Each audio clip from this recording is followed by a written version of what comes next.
Am I green? Yep. I'm green. I'm green, so I'm on. Okay, good. Here we go. Okay. Camera's rolling. I hope it's not too pedantic, but I have a handout. This is mostly for me to make sure I stay. There's 3 of those. It's just to make sure I don't lose myself, because I have notes that I want to talk through, but I don't want to be too stiff. So, but anyway, this gives you a sense of, especially if my students sometimes complain that I ramble, and so if it seems like I'm rambling, hopefully you can identify where I'm rambling. But oh gosh, I'm dropping papers. Scoot up a little bit. So I'm really pleased to be here. I was supposed to do this last year, and for some reason I bailed on you guys. I'm not sure why, but I'm glad finally to be doing it. I guess I'll give you a little background about myself. I'm not from around here. I'm from Tennessee originally, although my dad's a New Englander, so I feel at home in New England.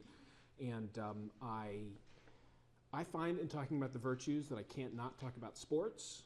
And so as a diehard Boston Celtics fan, I might make references to the Celtics, but we'll see. I don't want to overdo sports analogies. But so I am a Catholic theologian.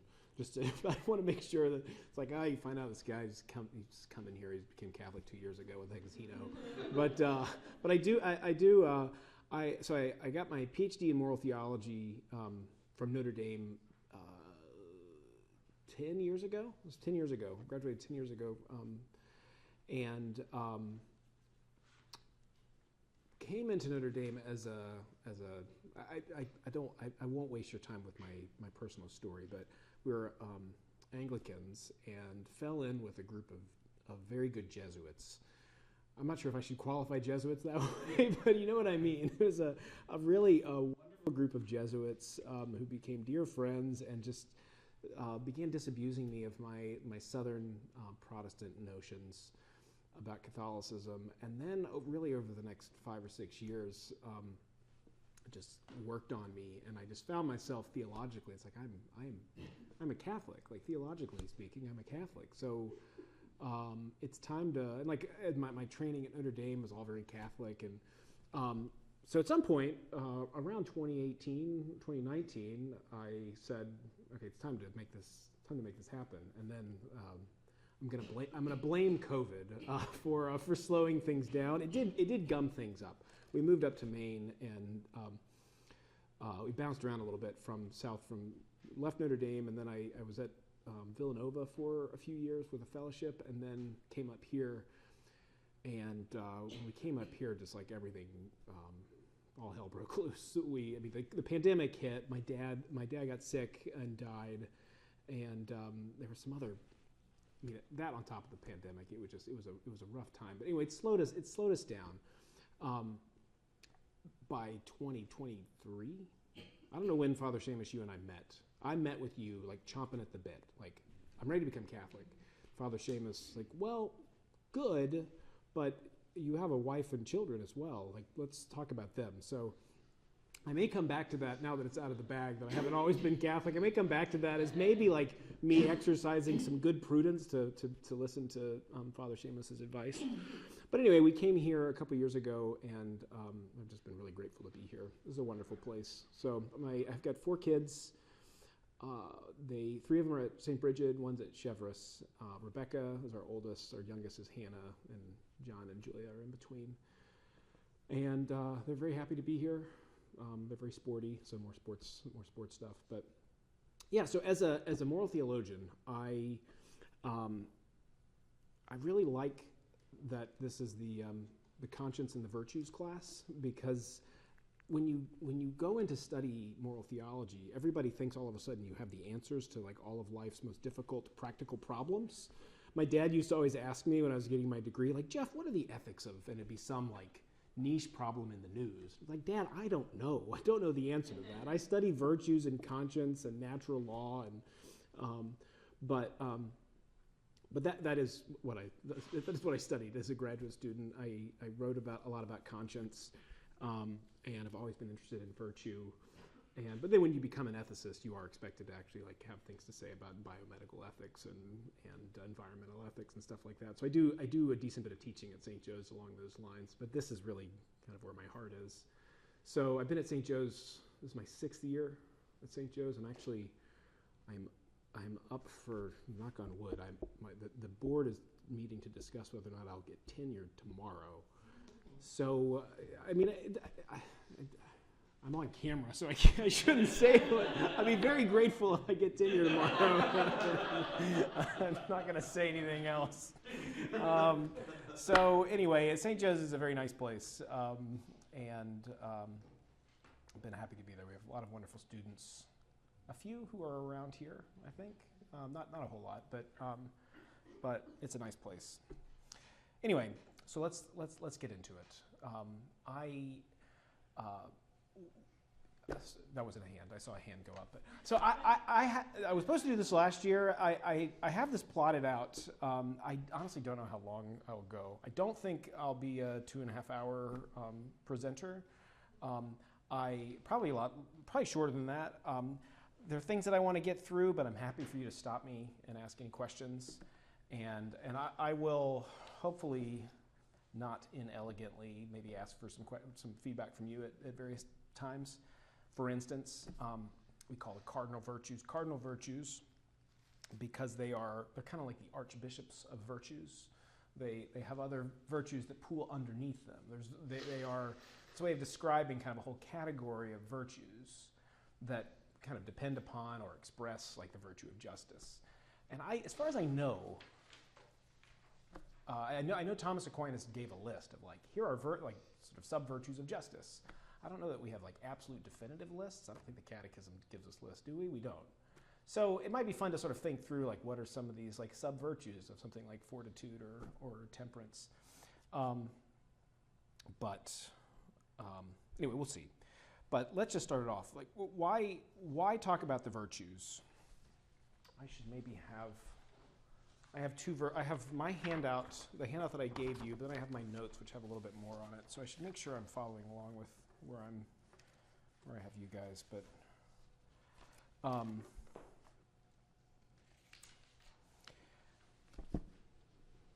Thomas Aquinas talks about virtue. Joseph Pieper talks about this at the beginning of what you had from him was from his book, The Four Cardinal Virtues, and it was just a chapter on prudence. The whole book is kind of thick. I brought my books.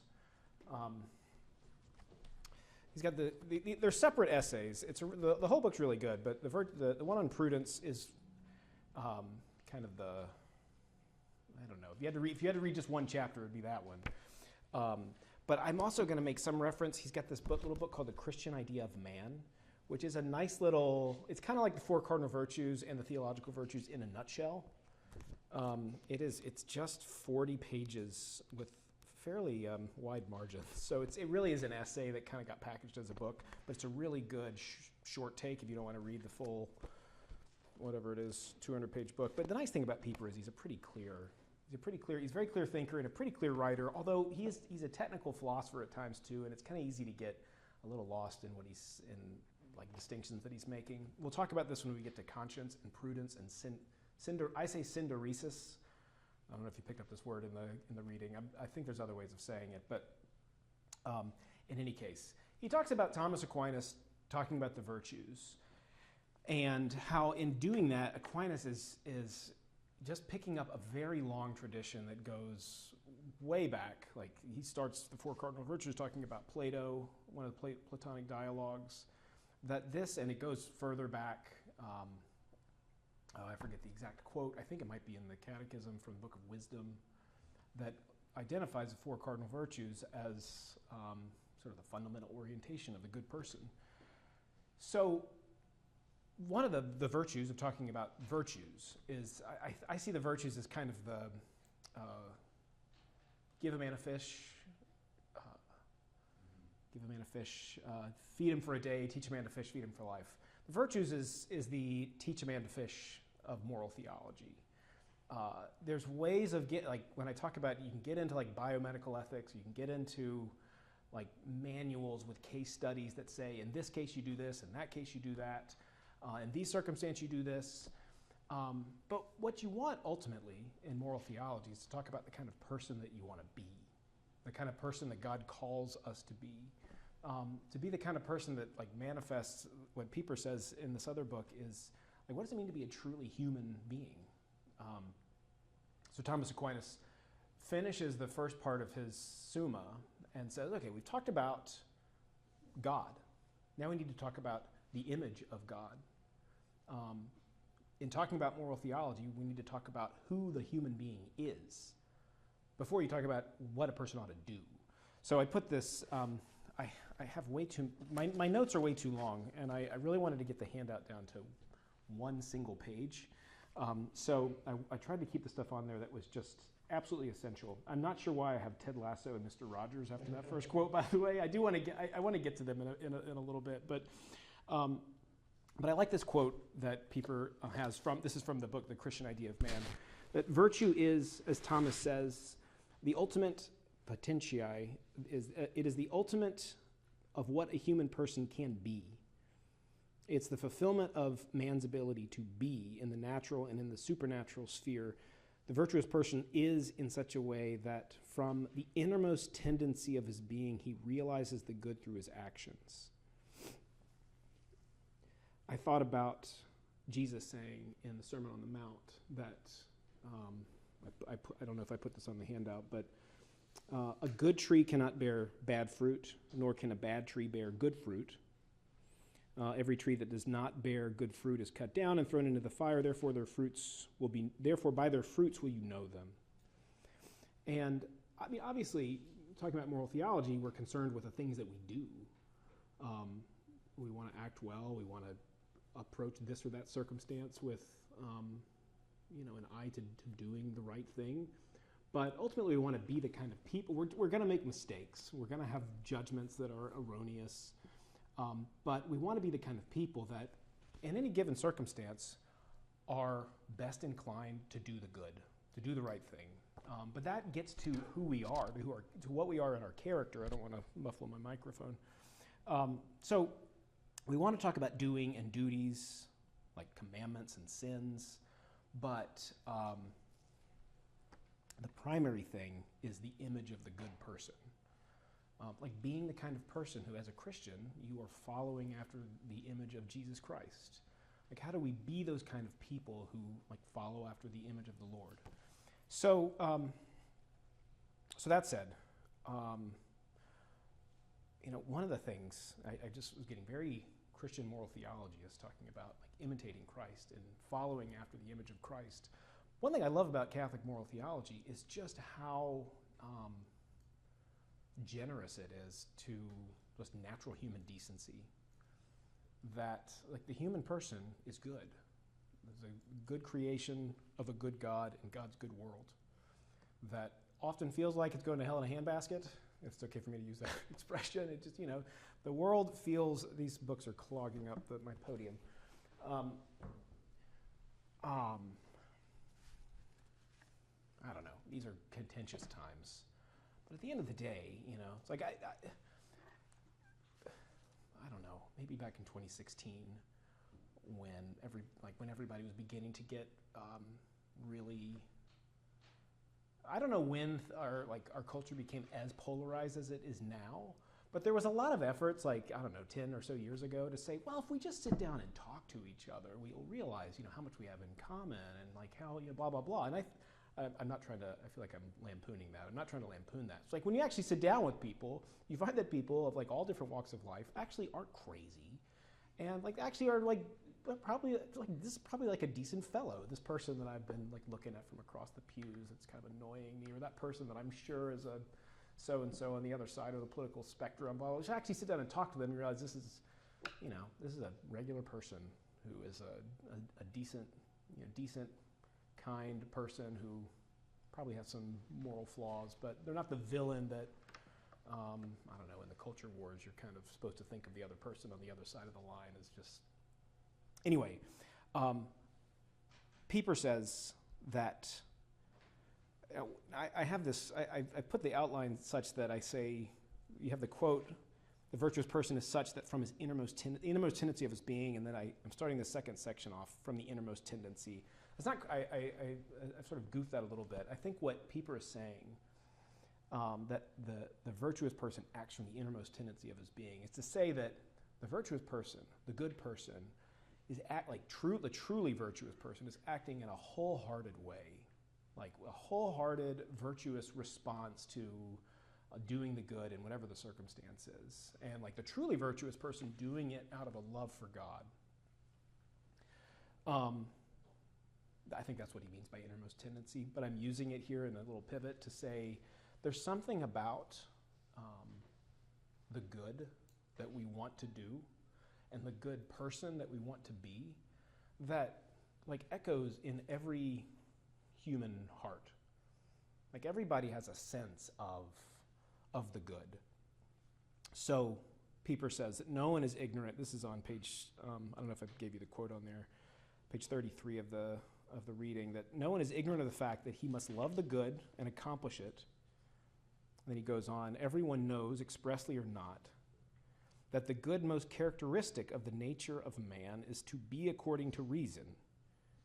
That is, to be according to the reality which man himself is and which surrounds him. And there is no one who needs to be told that he ought to be just and brave and temperate. To be just and brave and temperate is self-evident and calls for no deliberation. The reflections and conclusions of prudence are directed solely toward the actual realization of justice, fortitude, and temperance. So there's a lot there that we'll get to kind of over the course of however long I go. I realize I should probably maybe put my phone out here just so that I know what time it is. I shouldn't do that because then I'll be distracted by it.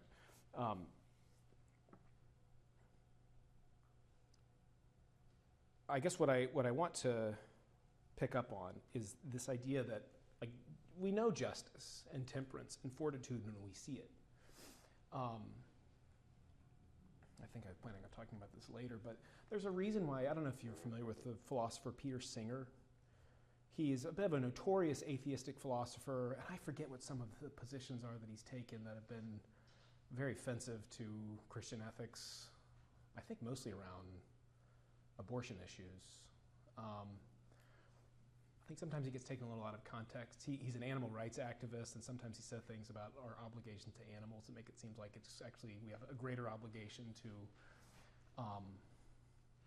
a pig, a sentient, like a affectively sharp and intellectually fairly sharp animal like a pig than to some unborn children. So he says stuff like that. It's like very offensive.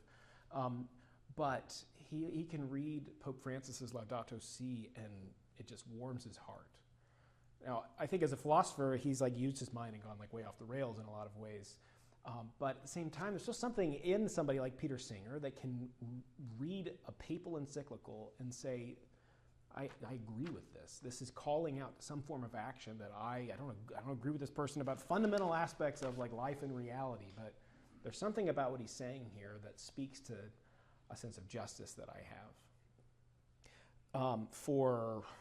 I don't know when the tradition of Catholic social teaching began. I should have gotten some orientation to where we are in Sequitur, but social ethics stuff comes later. Yeah. Next week or much later? The next week we won't have class. Okay. But after that it will be social ethics stuff. So so I don't want to jump the gun too much, but the tradition of social teaching in the church, going all the way back to whenever Rerum Novarum was written, late 1800s. I knew it was in 1890s.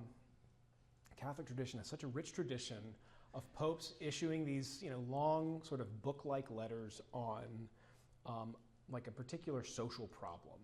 So often like conditions of laborers. That's been a major theme throughout Catholic. It's a big tradition. I'll let whoever's doing that class take it up. But the point that I wanted to make is usually when popes write these letters on social issues, they address them not just to Catholics, not just to Christians, but to all people of goodwill. So that's why I put on the handout, it's a run of encyclicals from popes. You've got John the 23rd, Paul the 6th, John Paul the 2nd, Benedict the 16th, Pope Francis, all writing encyclicals on just a range of social ethical issues that they address. I think Pope Francis actually addressed Laudato Si just to everyone on the planet.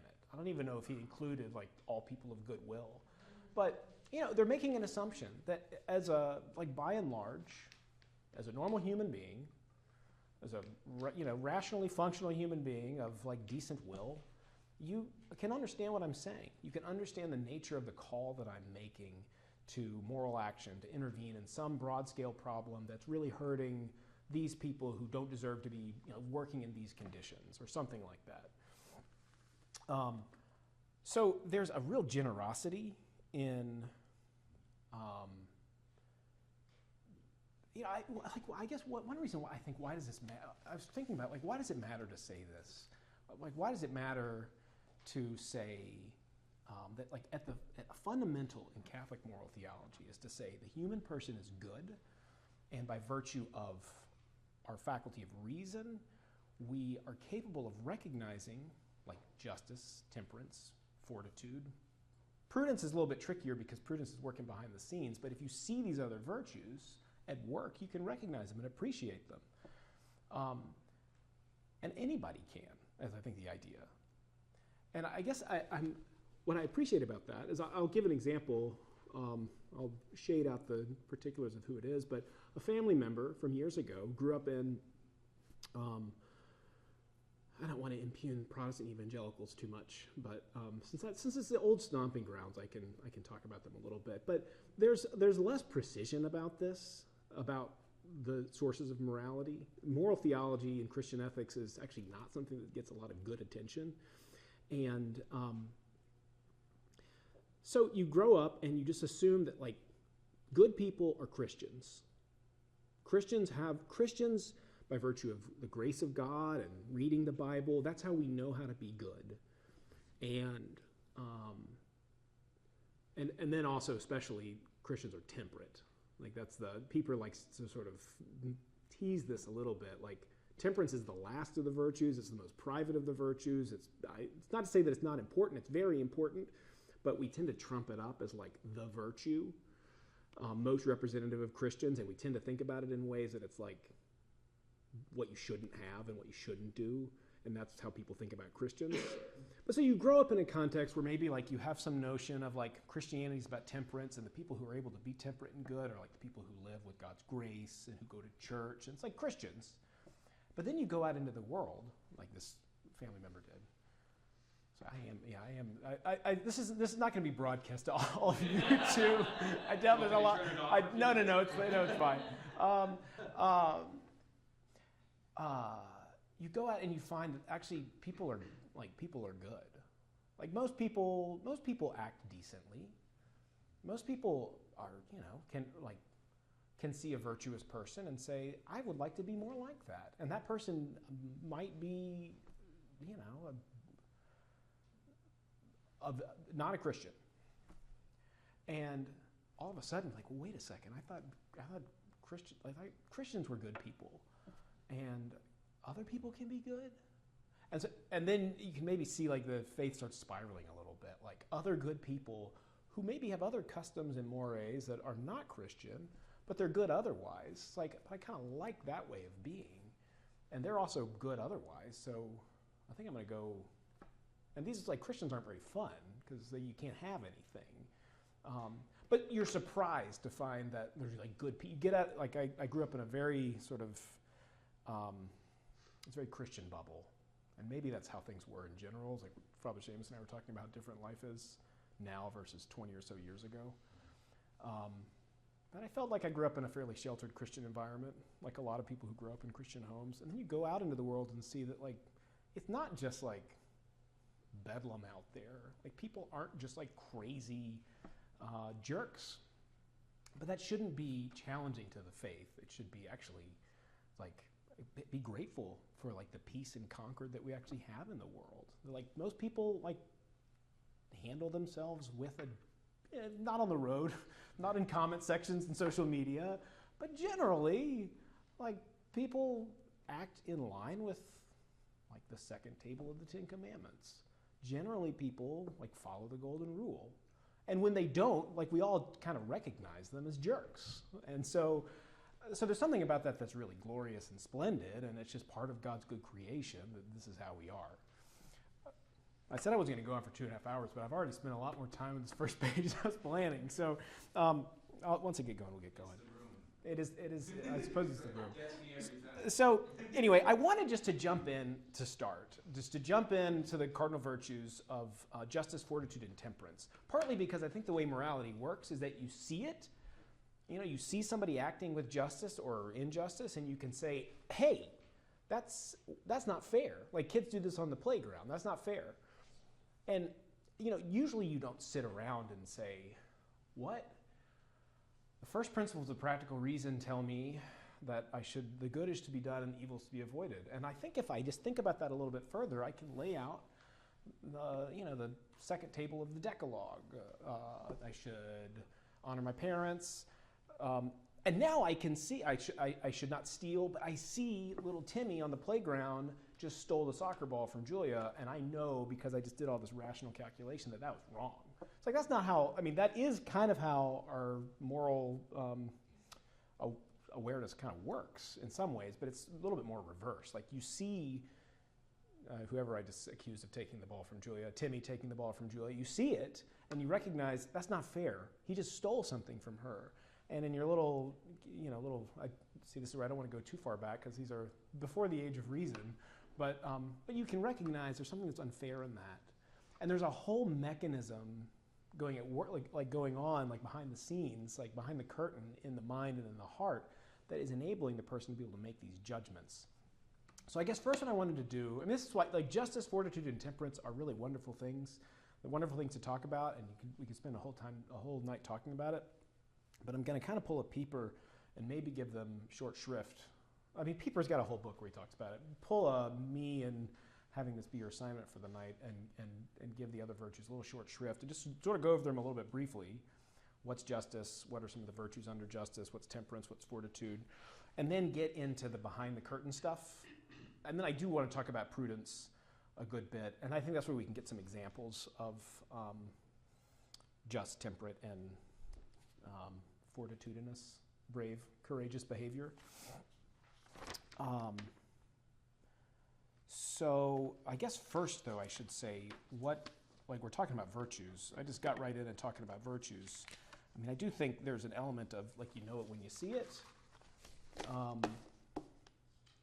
But the Catechism defines virtues as firm attitudes. This is on 1803.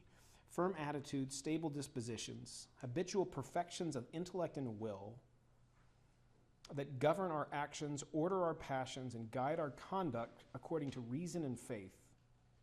They make possible ease, self-mastery, and I think this is the kicker, joy in leading a moral life. The virtuous man is he who freely practices the good. So I think another way you can put it is a virtue is a habit. It's a good habit. There's a Notre Dame moral theologian who defines it as, it's a habit, it's an abiding disposition that inclines one to exercise a specific capacity in a certain manner. So it's sort of dry, but it's essentially, it's a habitual way of exercising a kind of mode of acting. But I like that there is the description that virtue is about joy in leading a moral life. And I do think there's something that you can see in the most virtuous people that, and most virtuous people often end up being in like some of the most difficult places, are full of contentment and joy. That it's not about, I know I've heard Father Seamus say this about temperance. Temperance is not about not having things. It's about having things in the right way. I don't want to jump the gun on talking about temperance, but it's about enjoying life, about living a good life that is appropriately measured. So a virtuous life is a good life. And it's like a truly happy life. It's not a life of stuffy, party pooping. I think that's the technical word I'm looking for. So I kind of want to fly through justice, fortitude, and temperance here just to get a sense of, like, these are the things we just recognize. We just recognize these things when we see them.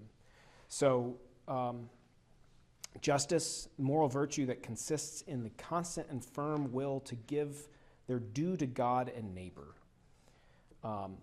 So I guess what I thought I would do is, I've got my list of the virtues that, I mean, I don't know if you say like sub-virtues, maybe sub-virtues to justice.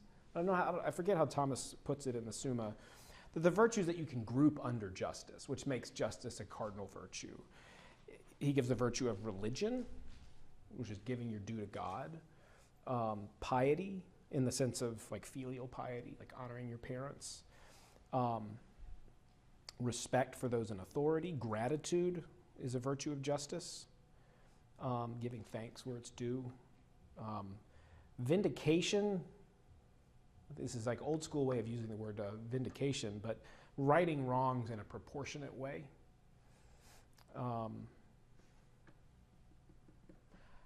Truthfulness, honesty in word and deed, affability, friendliness in social life, and equity. So religion, respect, gratitude, vindication, truthfulness, equity, affability. I think there's more things you can probably add to justice, giving God and neighbor their due. Those are the ones Thomas gives. I guess, Avery was asking if I'm a whiteboard person. I'll avoid the whiteboard, avoid putting stuff on the whiteboard, but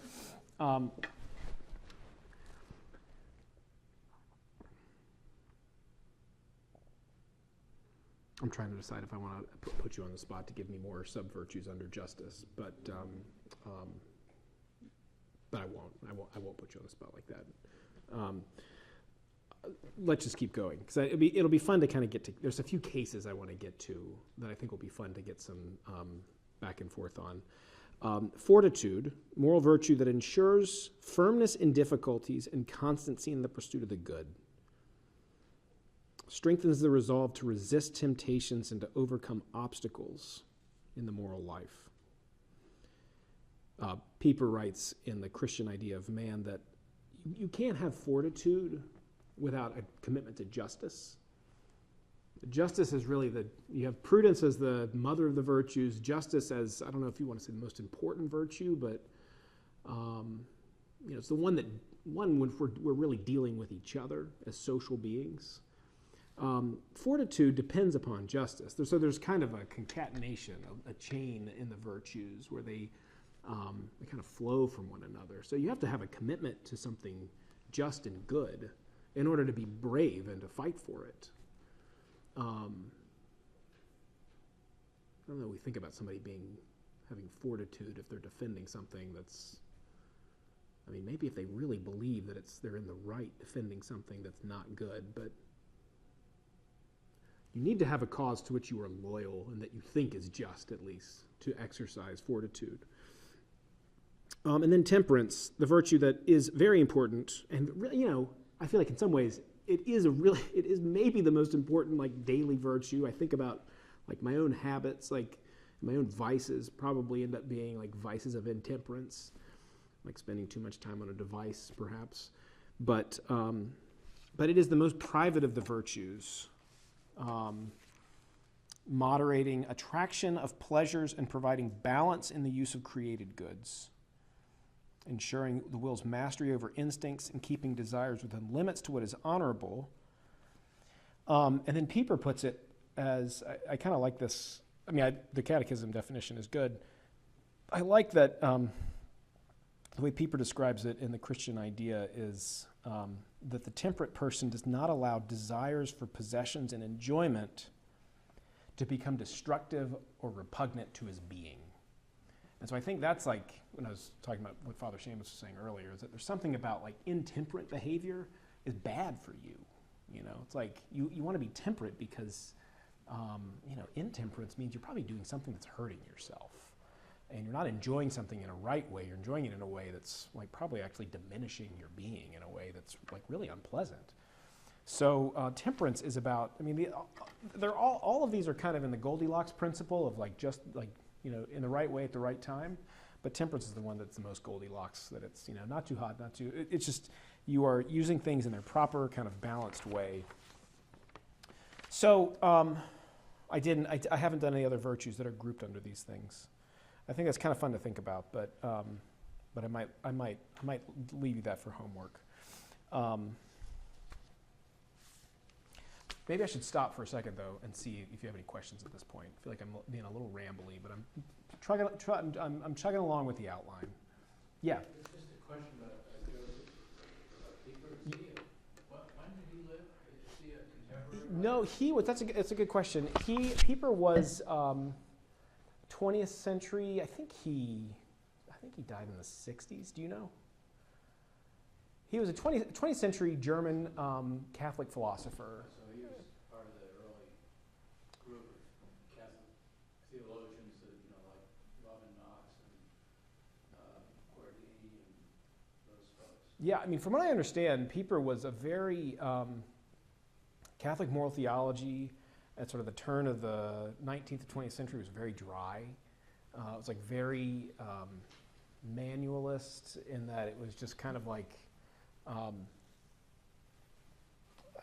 this is like history of Catholic moral theology. I don't know super well, but I know that Pieper was behind a real renaissance and attention to like the foundational sources for moral theology, and especially Thomas Aquinas, and like contemporary interest in virtue ethics, and in people like Thomas Aquinas and virtue ethics has a lot to do with people like Pieper in the early mid 20th century, sort of bringing it back to awareness, and in ways like he's a for a guy writing in the 40s, 50s, 60s, he writes it's like really clear. I feel like it's still like for us 60, 70 years later, it's like, this was clear back in the 50s, but this is still assuming a decent bit of knowledge of maybe some Latin and some moral theology. But the more I read Pieper, the more I just kind of become an evangelist for Pieper. I think he writes about the kind of like philosophical presentation of the faith in ways that are really clear but they're clear and rigorous at the same time. Like if you it's worth the time to really read and study. It's like sometimes with theologians and philosophers, they write in ways that are, it's like almost deliberately obscure. It's like this, I had a philosophy professor in college that said that the more obscure and esoteric they can make it sound, like they'll do it because it just sounds better that way. And it just ends up being, I had a seminary professor say, it never needs to be that complicated. Like the truths that the mysteries at the heart of our faith are complex. We can still try our best to use our reason to try to understand them, but we can write about them clearly. And I think he's a good example of that. So anyway, it's a good question. Yeah. I wonder whether you'll get to this, but as you talk, I'm almost picturing this a person in front of us and we're contemplating that person, but as soon as social things occur, groups or more than one person, and especially lots of people, I just wonder whether one's own temperance or one's own justice, fortitude, it's no longer it's no longer a person in isolation. Yeah. But a person is very much in the midst of it all. Yeah. No, we'll definitely get to that. Hopefully some examples will help get to that, because part of the challenge, like I feel like we can just sort of put our isolated ideal human being who is a deeply thinking fellow who is able to, like, the way Aquinas talks about it, like your practical reason tells you just because you're a person, do the good, avoid evil. And you go out to the woods and you can think about that. It's like, what does that mean? And you can think about it all fairly abstractly, but then you actually have to deal with people. You have to actually live in real life, in real circumstances where things are a lot more complex and messy. And that's always the challenge. I don't know if this is a principle from Aquinas or if this is something I picked up from a professor, but at the level, the most general level, at the highest level of kind of our moral thinking, we're all more or less in accord. it's when you come down into like the real life circumstance that then it becomes tricky. Like, what does it mean to be temperate in this circumstance? What does it mean to be temperate when, like your secular therapist says, it's okay to do that thing, but you as a traditional person, I'm being vague just because I don't know what I'm talking about, like what example I'm using. But I just think there's all kinds of things in our culture where someone might say, it's okay to be this way. It's okay to do that. And you think, that doesn't really speak to my sense of what it means to be temperate or just in this circumstance. My kids play sports, and it drives me crazy how much sporting events are scheduled for. Father Seamus knows this. I complained about it a decent bit. They're always scheduled for Sunday morning. And I appreciate that we have Saturday evening stuff, but sometimes we have like a Saturday evening game and then a Sunday morning game. And I don't think it used to be that way. Like, people have told me it's like it didn't used to be that. I mean, sometimes I think, Dad being a New Englander would say like, oh, Jeff, you're going to go move up to New England. It's all those godless New Englanders. It's like, it's like, it's not the South, but it's just different. And he's saying that jokingly as a New Englander. But so I came up here and was like, well, I guess it's like the godless New Englanders scheduling games for Sunday. But only come to find that like back in Tennessee, they also schedule games for Sunday morning now, just because that's where we are culturally. Mm-hmm. And so you have a sense of like your obligation to God to go to Mass on Sunday. But everybody else, including many of your Catholic buddies, are just like, they're kind of happy to have an excuse not to go. Anyway, that's maybe not a very good example of like the warp and woof of everyday life, of where you have maybe it is a good example actually. It's like you have a sense of obligation, and it may be a good example because it's one that I face all the time.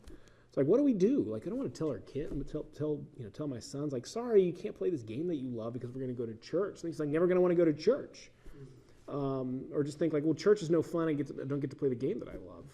But at the same time, we have an obligation that we're happy to, fulfill. And so, anyway, yes, let's talk about that.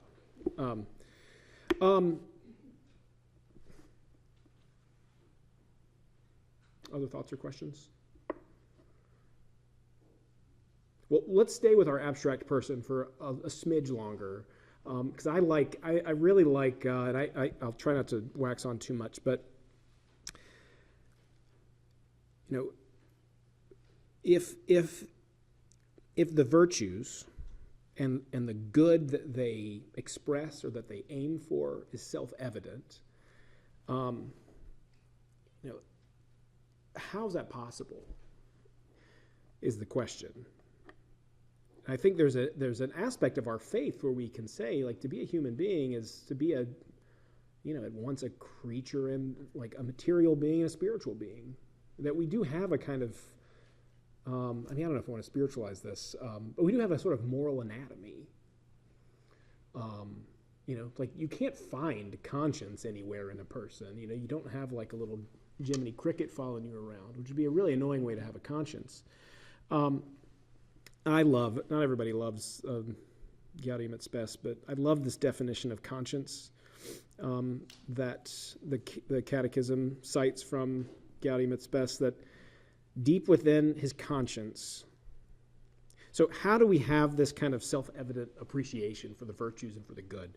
Deep within his conscience, man discovers a law which he has not laid upon himself, but which he must obey. Its voice ever calling him to love and to do what is good and to avoid evil. So that's important. The voice of conscience calling him to love, to do what is good, to love and to do what is good and to avoid evil, sounds in his heart at the right moment. For man has in his heart a law inscribed by God. I think that's citing Romans 2, where Paul writes about a law written on the heart. His conscience is man's most secret core and his sanctuary. There he is alone with God, whose voice echoes in the depths.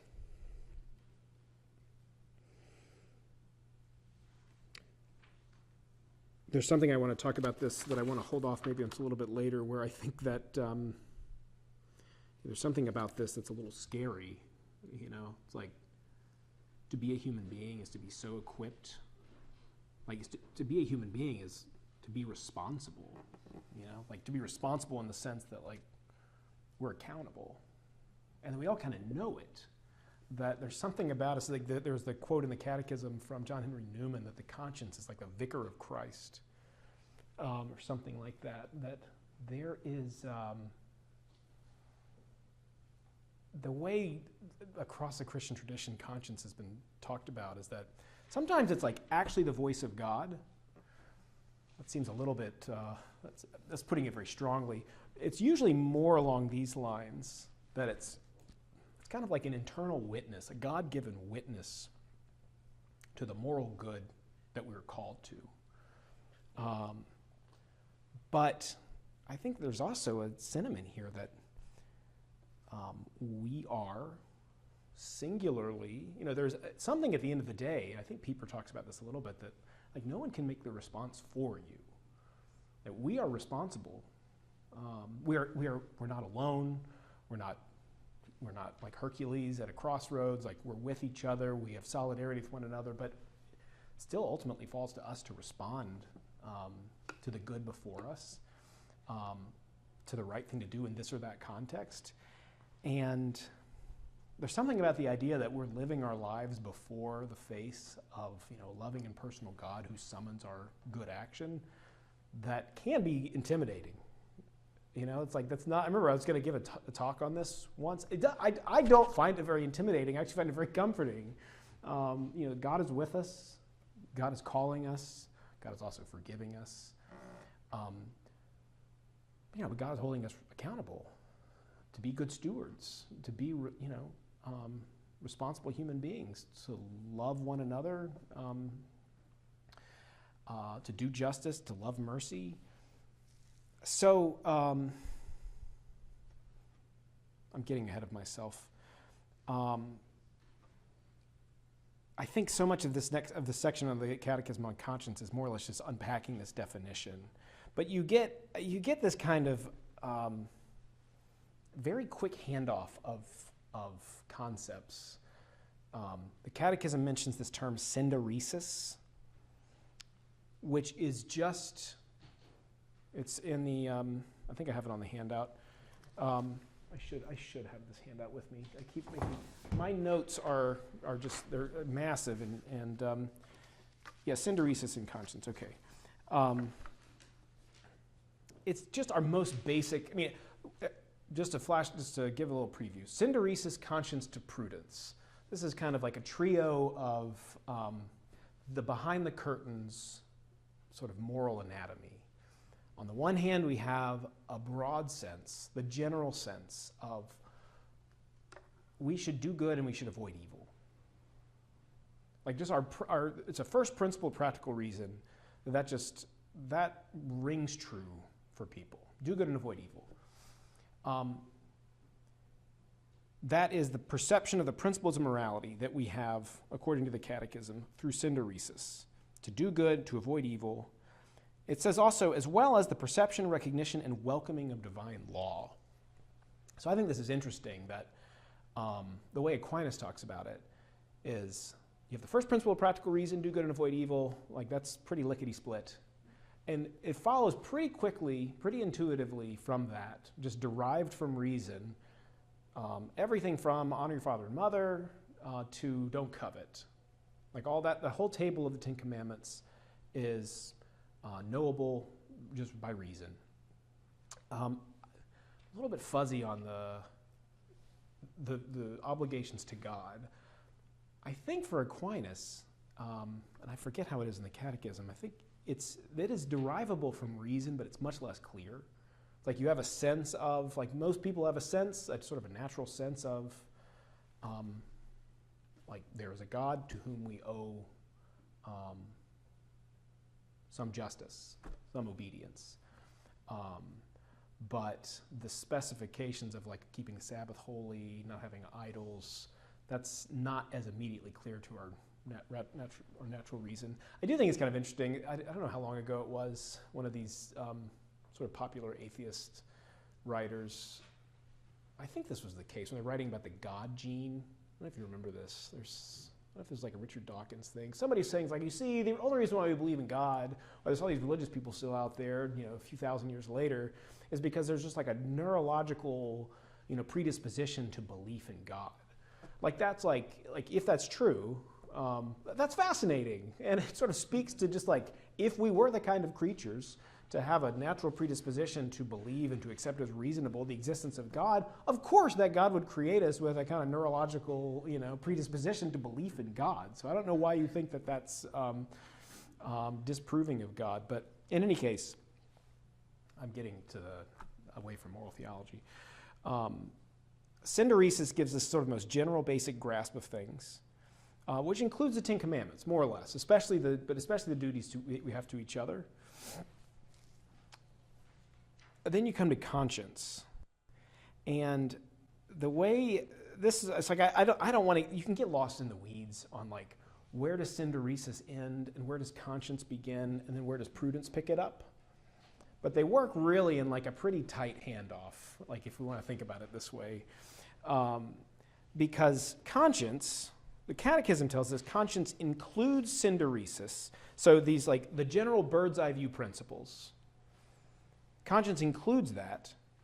But then where conscience really gets to work is in applying it in the given circumstances. So this is in 1780, saying that conscience includes synderesis and then applies it in the given circumstances by practical discernment of reasons and goods, as well as by making judgments about concrete acts yet to be performed or already performed. In 1778, it says it's a judgment, conscience is a judgment of reason by which the human person recognizes the moral quality of a concrete act. So I feel like where it gets a little, I really enjoyed delving into the nitty-gritty of the way this gets written about, like the way Pieper talks about it. But this is where I don't want to get lost in the weeds of it. He describes... he says in the Four Cardinal Virtues, page 10 of your reading, that the universal principles of practical intellect are given through synderesis. So universal principles, all of that means, so this is where I feel like Pieper is a little bit is assuming stuff, like he means by that, do good and avoid evil. And you can sort of unfold from that, various permutations of love your neighbor as yourself, perhaps, or the Ten Commandments. Synderesis gives us that. And then he defines synderesis as, in a note on page 10, as that part of conscience which concerns the most general and fundamental naturally apprehended principles of ethical conduct, and which therefore may be designated as innate conscience or natural conscience or primary conscience. And so, like, you kind of get this vision that, like, conscience is this kind of, like, bifocal, what are the glasses that are, the bifocal glasses, that's what I mean. It's like this bifocal contraption that you have for seeing the good. Like conscience conscience includes, or it's closely related to, synderesis, just like our natural capacity for recognizing that we should do good and avoid evil. We should honor our parents, that blah, blah, blah. But conscience also has the ability to let us focus in this exact moment. So like Timmy and Julia in the back, playing soccer, that this is, that was wrong. That was unfair. That like, I know you shouldn't steal. Like, I know that in a general sense, don't steal. But like, that was stealing. Like, I know it when I see it, and that was stealing. It's like conscience is what enables you to see in this act, that was wrong. I always think it's kind of sweet. I have really sweet kids and like really honest kids. One of my kids a few months ago, she really didn't do anything bad. It really wasn't that bad. She didn't cheat at school, but her teacher was out for a sub. The teacher had a sub, and the sub didn't know how to do an assignment. I think that's the way she described it. And they really didn't have the answers that day for this assignment, like in class. And some kid in class had basically a cheat sheet. And my daughter was like, what is that? It's like, these are all the answers. Like, oh, can I use it? And she just filled out her sheet with the kid's cheat sheet. This is after a long, she's really conscientious, like fastidious, like hardworking student, and but I think she knew she did something wrong. But then she told me or my wife, Courtney, she said something where it's like, I think my wife asked her, it's like, did you do this the right way? It was just something like that, and she said, yeah. And like Courtney and I could both tell the way she slinked off, like she didn't, and she's gonna come like, because she's an honest kid, like she's gonna come back in like 30 minutes crying, saying, I didn't tell you the truth. And that's exactly what happened. Just like 30 minutes later, like she was crying and she thought we were gonna be furious at her, which we haven't, we're not about this kind of thing, especially when your kid comes up to you super sad like that. There's actually something about it that's like, kind of want to fist bump the air. Like you made a mistake, but you recognized it and you said sorry about it. And all of that was like conscience at work. You know, like she's got a little, you know, it's like talking about Julia, a little, I'm really blowing this. Don't watch this, Julia. She's a really sweet kid. I was really proud of her. Anyway, it's the concrete act is where conscience kind of like does its work. But it is a function of reason to be able to recognize and to perceive and to judge. So you have the general good that you know. So again, you can fill that all out with 10 Commandments. But then conscience allows you to see how in this or that moment, you're doing good or you're doing bad. It can work kind of preemptively. Like I thought about doing this thing, and I even feel kind of guilty about this thing I almost did. The fact that I had the thought about that makes me feel kind of guilty. Like I probably don't need to confess that guilt because I didn't do anything, but that's conscience kind of working maybe a little bit overtime. Or, so guilt, I think guilt is probably, like one of the things we associate with conscience the most. But it's like when it's working in a good way, like in my child's case, like you don't want to escape that kind of guilt. That's good. That's a good, healthy guilt that is a friend, sent by your conscience to help you stay on the right track. So I don't think it's worth getting too hung up on what's conscience and what's synderesis. I think the short of it is that there's probably two sides of the same coin. We have general moral knowledge, and we have that applied in the specific circumstance. And in the rough and tumble of everyday life, it's we tend to act more from our ground up experience, but it's nice to sort of see this architecture of like how our minds work, how our reasons work, how it is we are capable of perceiving the good in this or that circumstance, and I think how we can sort of trust how other people are perceiving things.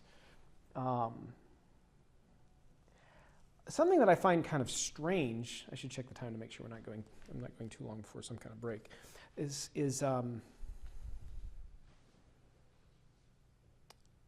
when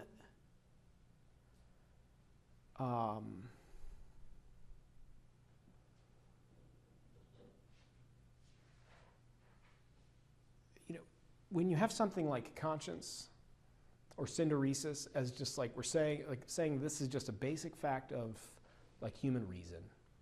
But to be a human being is to have this capacity to recognize the first principles of practical reason, to see the good in action, to be able to sort of know it when you see it. The justice, temperance, fortitude are self-evident because you're a conscientious human being. What does it mean in that case to form a conscience? I always find this to be kind of an interesting thought experiment. Like, how do you give shape to something that is in a certain sense already there? Like the definition of conscience that started off the section, that it's there, deep within. I mean, like you can extrapolate, like whether you like it or not, like there's a law inside of you that you did not lay upon yourself. Like you're not responsible for it. You're responsible to it, but you're a person. And so this is going to ring in you, like whether you like it or not. And, Many of us don't like it, and so you can turn away from it and you kind of desensitize yourself to it. But it's there. Maybe that's part of, maybe I'm already answering the question a little bit, like, don't do that. Like, don't desensitize yourself to it. But, it's inscribed by God, is what this definition is saying. It's conscience is the most secret and core of a person in a sanctuary. I've already talked about Julia. I'll talk about Julia again. I saw this. I like a lot of Bishop Barron's stuff, and whenever he's promoting books for kids, I usually just jump at it. There's a sweet book, Light of the Saints. Have you seen this? I don't know I forget exactly how it works, but you like shine a flashlight on the pages, and stuff shows up on the page, I think. I forget how it works. But the one I was really keen on was this Disney animator, Catholic lady, Fabiola Garza. This book, Princesses of Heaven.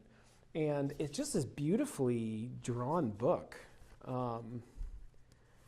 It looks like the old Disney movies. But it's just a collection of stories, but it's about saints, about female saints, calling them Princesses of Heaven. What's the inscription on the book? Every girl is a princess. The King of Kings gave you a heavenly crown to decorate with faith, hope, and charity. Anyway, it's a really winsome and charming and beautiful book that I got for the girls, and Julia was very keen on making sure I didn't leave this here because she just enjoys reading it every night. And it's like it feels like you're reading a Disney princess book, but you're reading about Joan of Arc, and like what did Joan of Arc do, and like more or less you're getting an exemplar. And so you have inside of you something that calls out to the good, like something that recognizes good and that I think wants to be good, wants to be virtuous, and then you see it, and I think it rings as like something that's fitting and good, and I think it warms your heart, and I think you find, not absolutely, not necessarily, but you can recognize the good, and it's kind of like this time of year, my car is always toast because the rock salt on the ground, like eroding the bottom of my car. But then my windshield wiper fluid is all gone, and the things don't work. I need a new car. So like all the grime from the road gets on the windshield, and I can't really see very well. So when I go to the gas station, I've really got to like manually clean my windshield. That to me feels like conscience formation. It is clearing the muck that can build up from our vision of the good. And one way we do that is like surround ourselves by people who act virtuously, like study the lives of people who acted virtuously. So, you get a book about women who acted with real faith, hope, and love.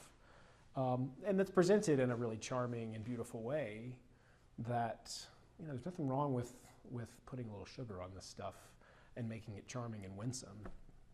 And I think without realizing it, I hope, I don't want to toot my own horn as a parent too much, but hopefully without realizing it too much, you read this kind of stuff and it just puts like a little layer of like confirmation and edification of the good infrastructure that like God has put into our hearts. But there's a reason why we need this, because we're very prone not to do this. I don't want to get too far ahead of myself, but I do think that, what does the Catechism say? It's hard to keep moral balance. We want to do other things. Like, we want to overindulge in this thing. We want to, be lazy. We want to, I'm not sure what litany of vices I was going to go over, but we want to do things that are often not conducive to doing the good. I don't necessarily want to think about people in need that I could be helping, and that this, I don't know, do I really need to spend $30 on this really, okay, maybe I'll spend $30 on a movie, but $20 on this movie that, I don't know, it's not really very good. But I don't want to think about the fact that I could spend that $20 on like Catholic relief services or something. So the Catechism lifts up, the Catechism actually says, like, the Word of God, like, assimilate the Word of God in faith and prayer and put it into practice, and that's the formation of conscience. I will say also, it's one of my favorite things every night. My two youngest girls always ask me, they were fighting over a storybook Bible, and it's like, you can't be fighting over the Bible. I'll get you your own. So they both have their own Bible, and when I go give them a goodnight hug and kiss, like, they always ask me to give them a story from the Bible. And it's really tricky because I want to make sure they're getting like the flow of the Bible, but I can't do the same ones every night, and like they often give me, but it's like they're not exactly reading the Bible. It's a storybook, picture Bible, but they're getting a sense of like the story of the faith, and I don't think what's intended here is just reading the Bible on your own. It's like coming to Mass, like hearing the Scripture read, like hearing it talked about, praying through it, like all of this stuff. Like, it's kind of like the warp and woof of our life as Catholics, like being involved in the parish community or things that form, shape, clarify our conscience. I think a lot of the work of forming the conscience is just like brush clearing, like getting the stuff out of the way that tends to choke it out. So you do that, like we're trying to be conscientious. There are times when, I was trying to think of good examples of when our conscience makes mistakes, but it's really not our fault. Like invincible ignorance. When are you responsible for something, like you're morally on the hook for it, and when is that something that you're really not morally culpable for? Maybe it hurt you to do it, so you should bring it to confession, but I can't think of good examples. Unfortunately, I keep thinking of an example of like, you're in the apocalypse, you're in the post-apocalypse, and and you're really starving, and you come across a group of people, and they feed you some really yummy food, and then you find out later they were cannibals. Bad example. Probably not a good example, but like, it's like, you didn't know any better, so, but you're living in the apocalypse, so, but you try to be conscientious. Like, you try to listen to the voice of your conscience. You ask advice of people who seem to know, like we're dealing with some specific circumstance. You ask advice, like, what would you do here? You think about it. You pray. You really try to examine your motives in the circumstance, and you make a choice.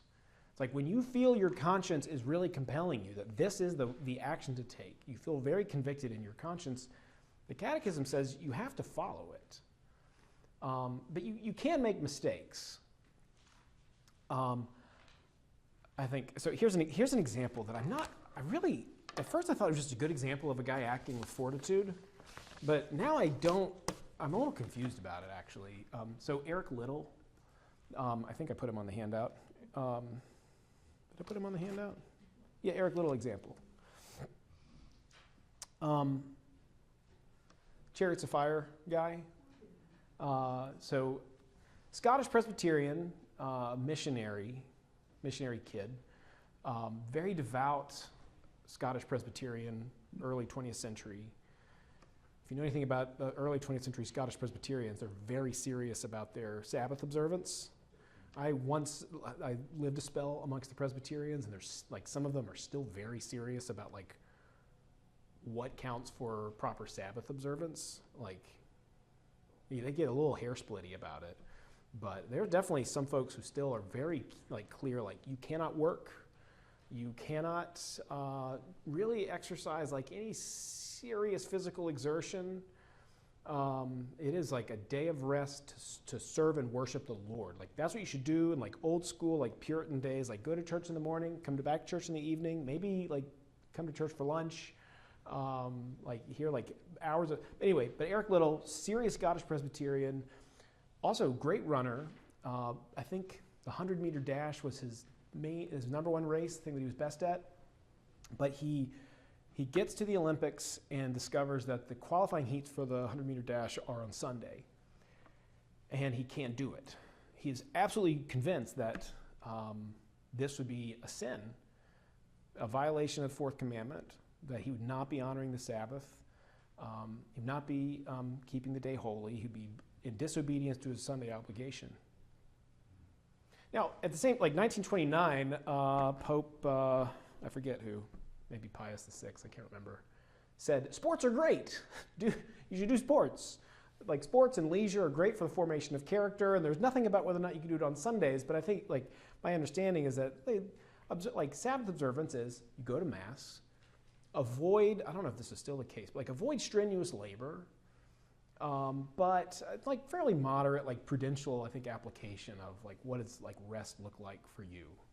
I mean, it's not wrong to just like take a complete day off from work, take a complete fast from technology or whatever, but the Sunday obligation, it's like, you know, there's a lot of flexibility in what that looks like, with some hard like go to Mass kind of. Is that fair-ish?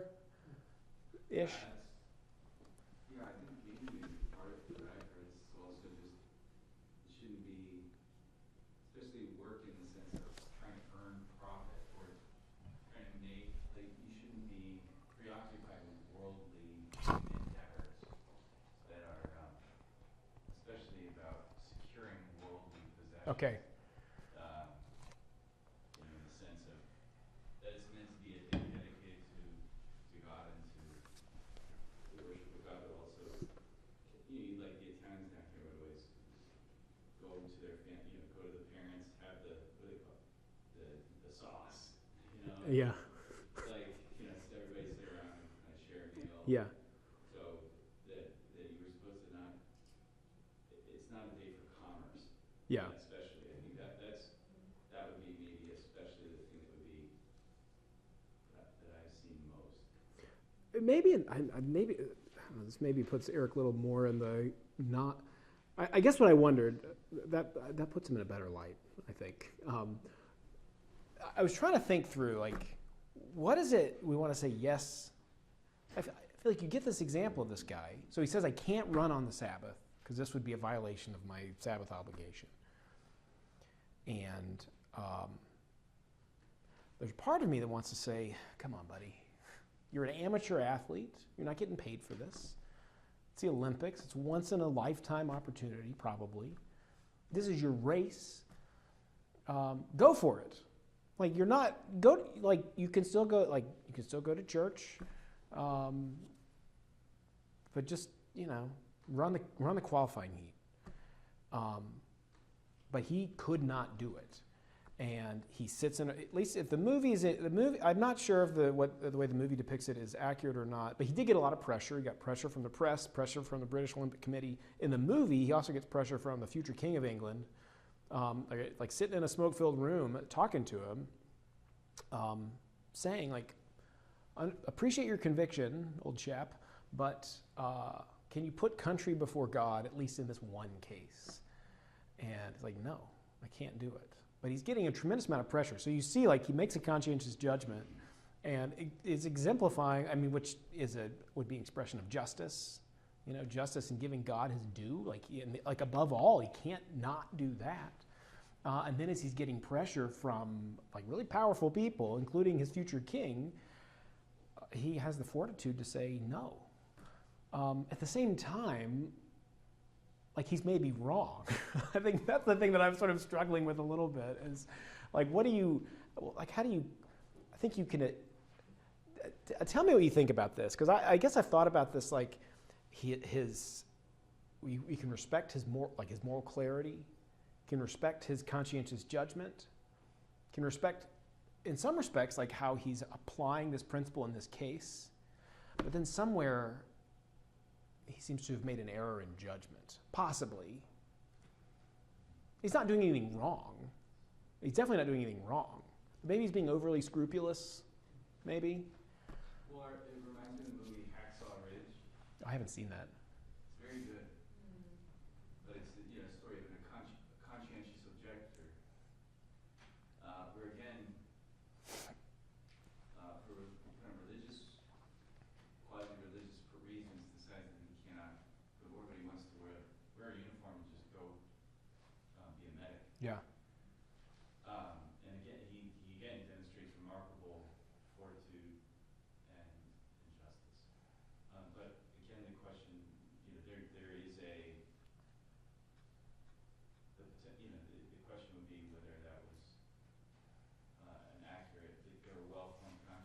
Yeah. So that's an interesting question. I guess in Little's case, and what you wouldn't want to see is he has this judgment of conscience, which is, I can't do it. But then he has another judgment that says, I feel like once you say, can't you put country before God? At that point, it's like, well, no, even if my first choice was wrong, like, you put it to me that way, I definitely, like, now I can't do it at all. I can't cave on this at all. He had a very strong sense of, like, as an athlete, I'm in the public eye, and I'm a witness, and, I don't know how much that was a thing in the 20s. I feel like it's a thing all the time now. Like, the Celtics are very religious, and I feel like everybody on their starting five is of some Christian persuasion. That's not true. Almost everybody, but they're fairly outspoken about it. I don't know if it was always that way, but he had the sense of, like, I'm carrying this burden of, like, I'm a Christian athlete and people know me as that. And so I have to set, so he also sees that, like, I don't know, back in Scotland, everybody's looking to see, are you going to follow God even in this circumstance where they're pressuring you? So, maybe this is a case of, anyway, it's an interesting example. But you wouldn't want to hear that he was like, well, I did really want that gold medal, so I went for it anyway. He's going against his conscience, and his conscientious judgment is that I'm trying to honor God and trying to honor the good, trying to obey the commandments. And this is his sense of what it is, and I think we can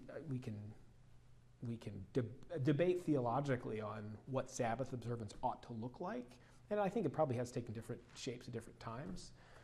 But I think his conscientious judgment in that moment is one, I think we can disagree with some of the particulars of the information he's working with, but I think the judgment itself and his willingness to follow it is one we can admire.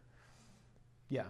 What occurs to me, and I don't know if you agree with this, is that if you had a child that wanted to give you a birthday present, and you know how they often would give you something that they want? Yeah, right. That's we've only just gotten out of that phase. And so you're like, oh, thank you, that is so generous, so thoughtful of you. And the reality is that, you would not say that there was somehow a moral failure Right. in the child because they gave you something that wasn't the right thing. Yeah. But because clearly their motives, the whole intention, Yeah. everything that was clearly oriented in the right, but they just didn't know. It was really it was a weakness or a limitation. Yeah. And that really couldn't be overcome.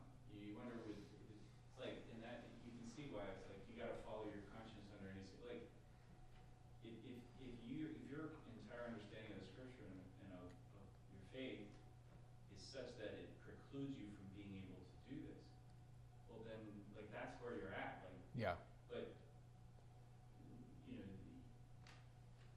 I think there would certainly not be moral culpability in saying you did the wrong thing. Yeah. By refusing to participate in this athletic event. Yeah. I think it would be more well, we think that was an error, but there's no culpability attached to it. Yeah. Where there was some deficit that affected the way you understood these things.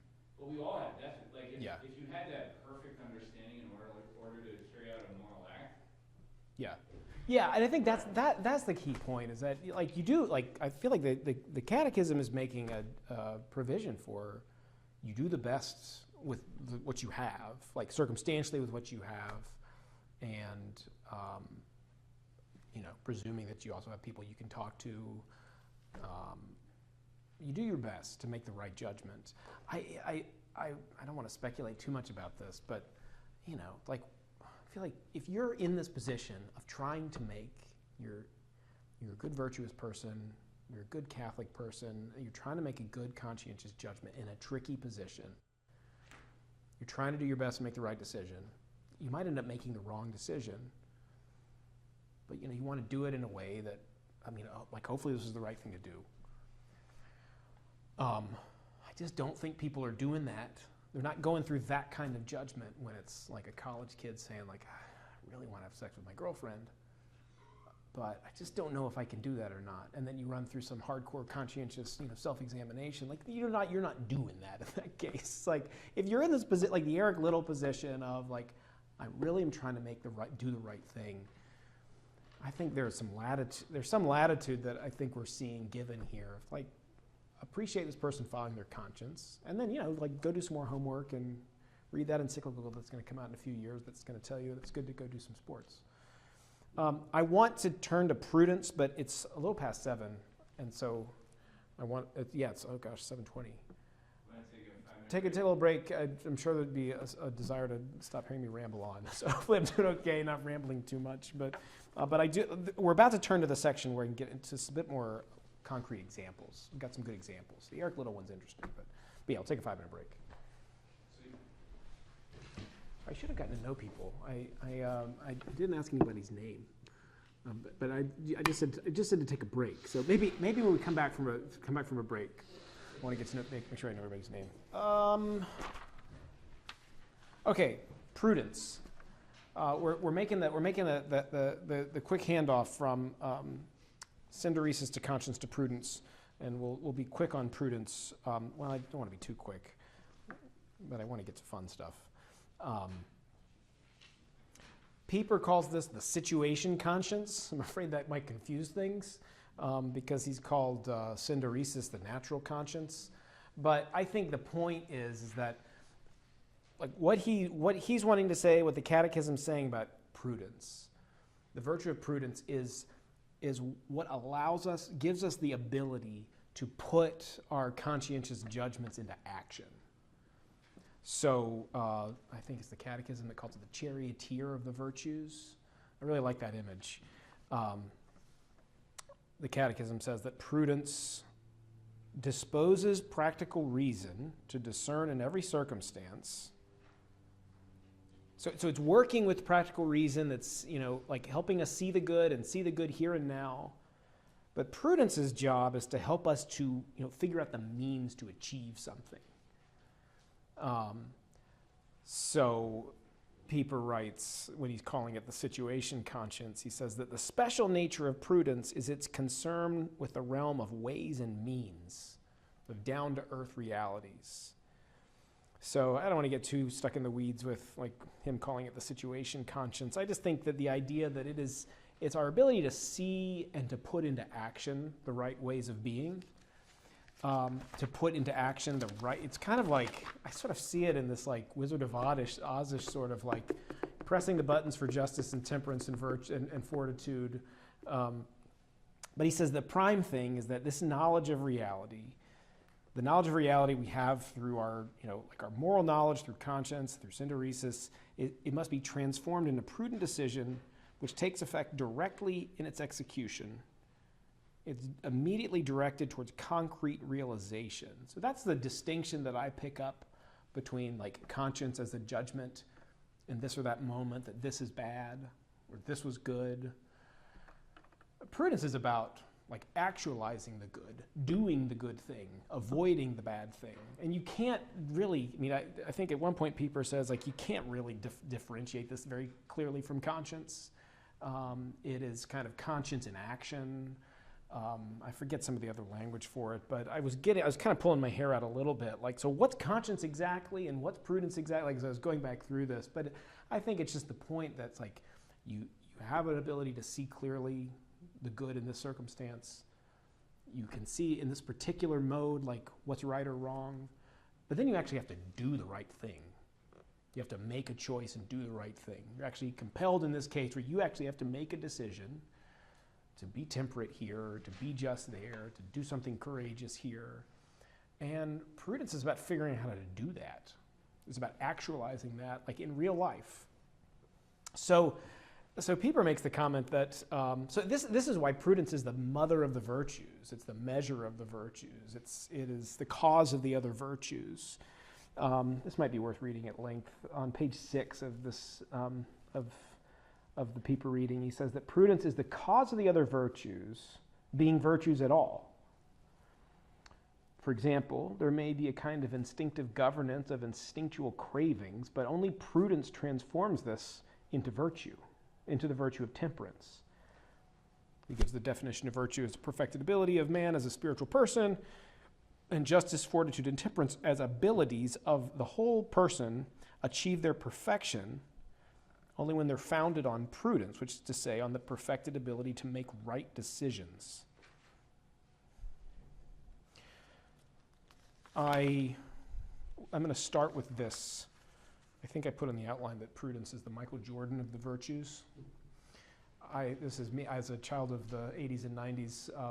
I was a very diehard basketball fan in the 90s. But growing up in Memphis, my dad was a Celtics fan, but the Celtics are far away, and I don't know. I mostly followed college basketball, but I loved Michael Jordan and the Bulls, just like everybody, teenage kid in the 90s. And so Michael Jordan is my goat of basketball, as they say, the greatest of all time. So this is how I thought about prudence and the virtues. I think this is an okay example. If life is a game, let's say the game of life is basketball. As a person, as a human being, like you're on the court. I'm going to flub this analogy, but life is the game of basketball. You're on the court. Like you start on the court. You've already got you're wearing your red jersey, your little Red Bulls jersey. You already come equipped with some of the goods. You've got the ball, you've got the goal, you have your jersey, you've got your headband, you've got your shoes. You're a person, and so you're in the game.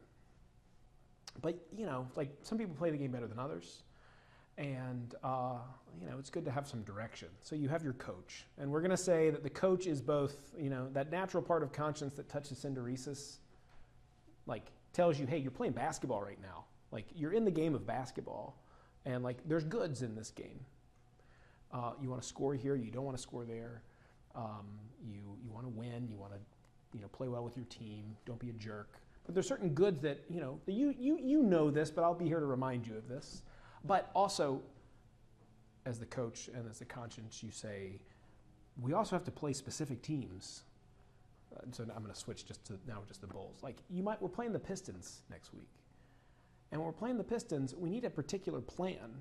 Like we need to know how we're going to play the Pistons because they've got Bill Laimbeer and he's going to, beat the you-know-what out of you. Like we have to have a plan for that. So I'm the coach. I've got a sense of the good, but I also have a sense of the good like here in this circumstance against this team. It's going to be different when we play the Celtics. Larry Bird's, on a heater. He's doing really good. Well, whatever. Like we'll have a different plan for them. But here's how you play basketball. Here's the good of playing basketball, and here's how we're going to realize that against the Pistons. Phil Jackson can think about this. He can offer this, deliver this to the team as the conscience, both acting as like, here's the general good of like how to play the game well. Here's a specific good for like how we're going to actualize it against this team. But at the end of the day, like the players have to do it.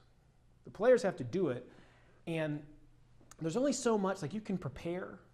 As like you can like playing the Pistons, you can watch tape on the Pistons, you can study the Pistons, you can whatever, like go back and like get everything. This is kind of like reading the lives of the saints, going to church, like talking to people. You can get as much knowledge as you can about how to actualize this game plan against this team. But at the end of the day, like you have to just go and do it. You have to be in the game. So this is where Michael Jordan is going to be prudence in this case because he knows how to play the game better than anybody. And he knows, like, okay, Phil's got this plan against the Pistons. But I can tell, like, the plan meant a lot of me doing a lot of stuff, but I can tell that Steve Kerr is hot.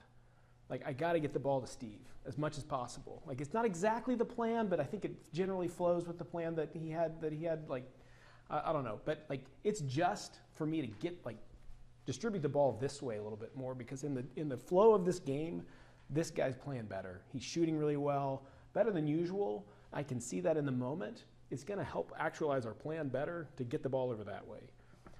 Or sometimes, like, in the game, now is the time to go for, like, the daring dunk or something. Like, to make the courageous move that maybe you're going to get hurt on this one, but, like, it's going to change the course of the game. And so I'm going to do something bold and courageous.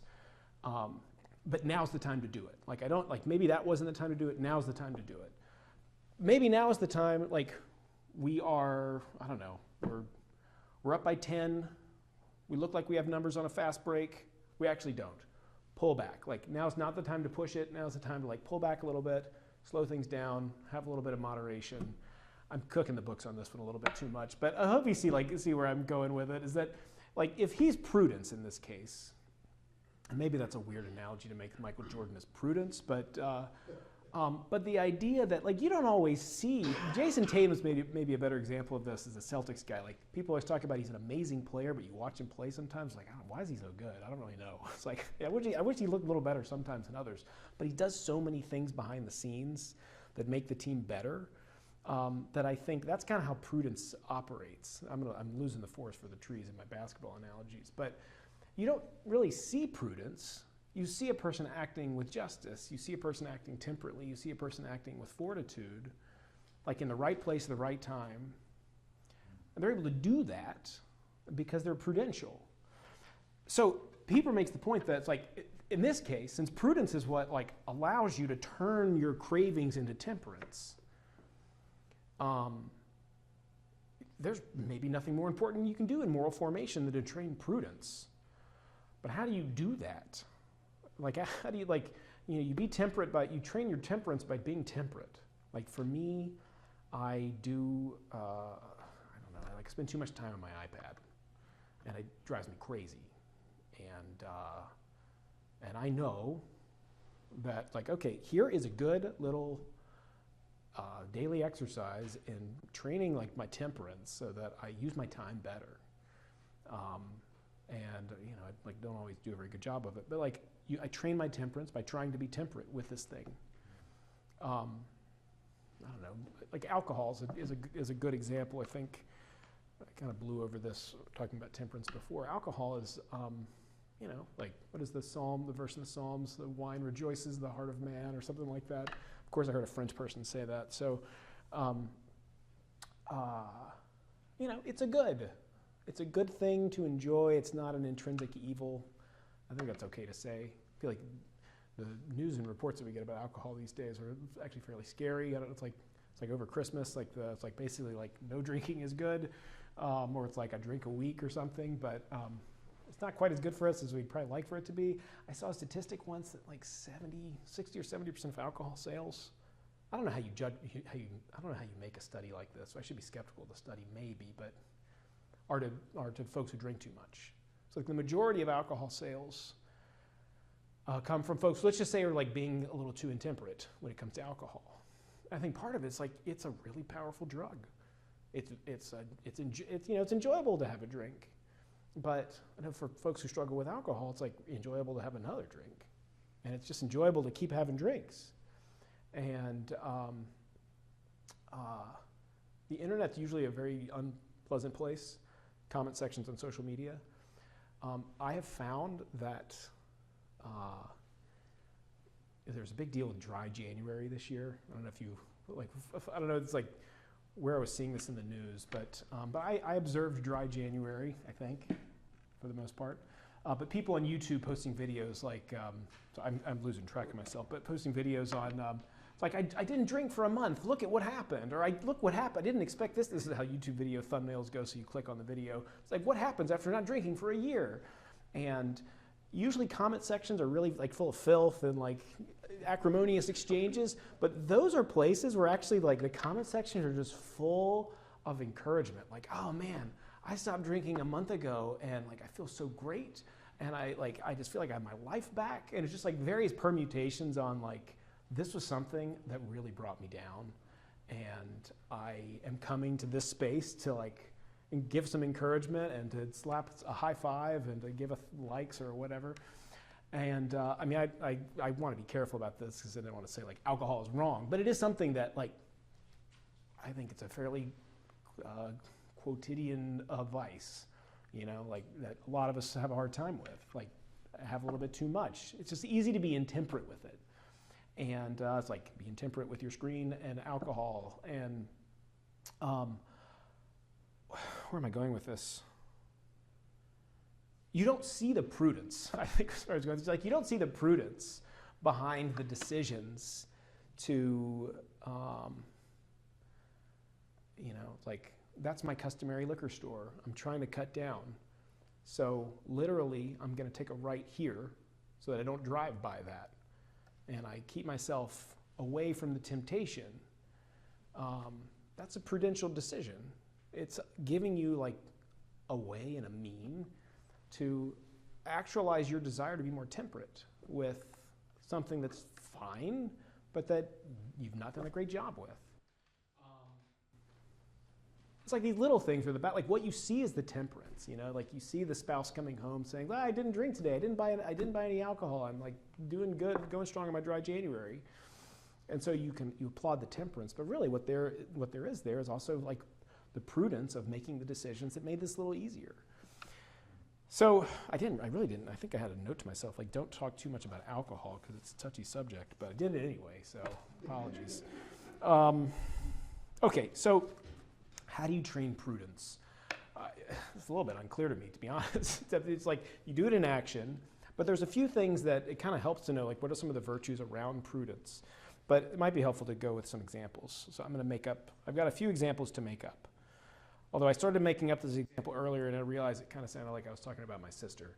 So I imagine Sarah, a fair-minded small business owner. My sister is named Sarah and she's a fair-minded small business owner. So she owns a bakery in Brooklyn. And everything else about this story is totally fictitious.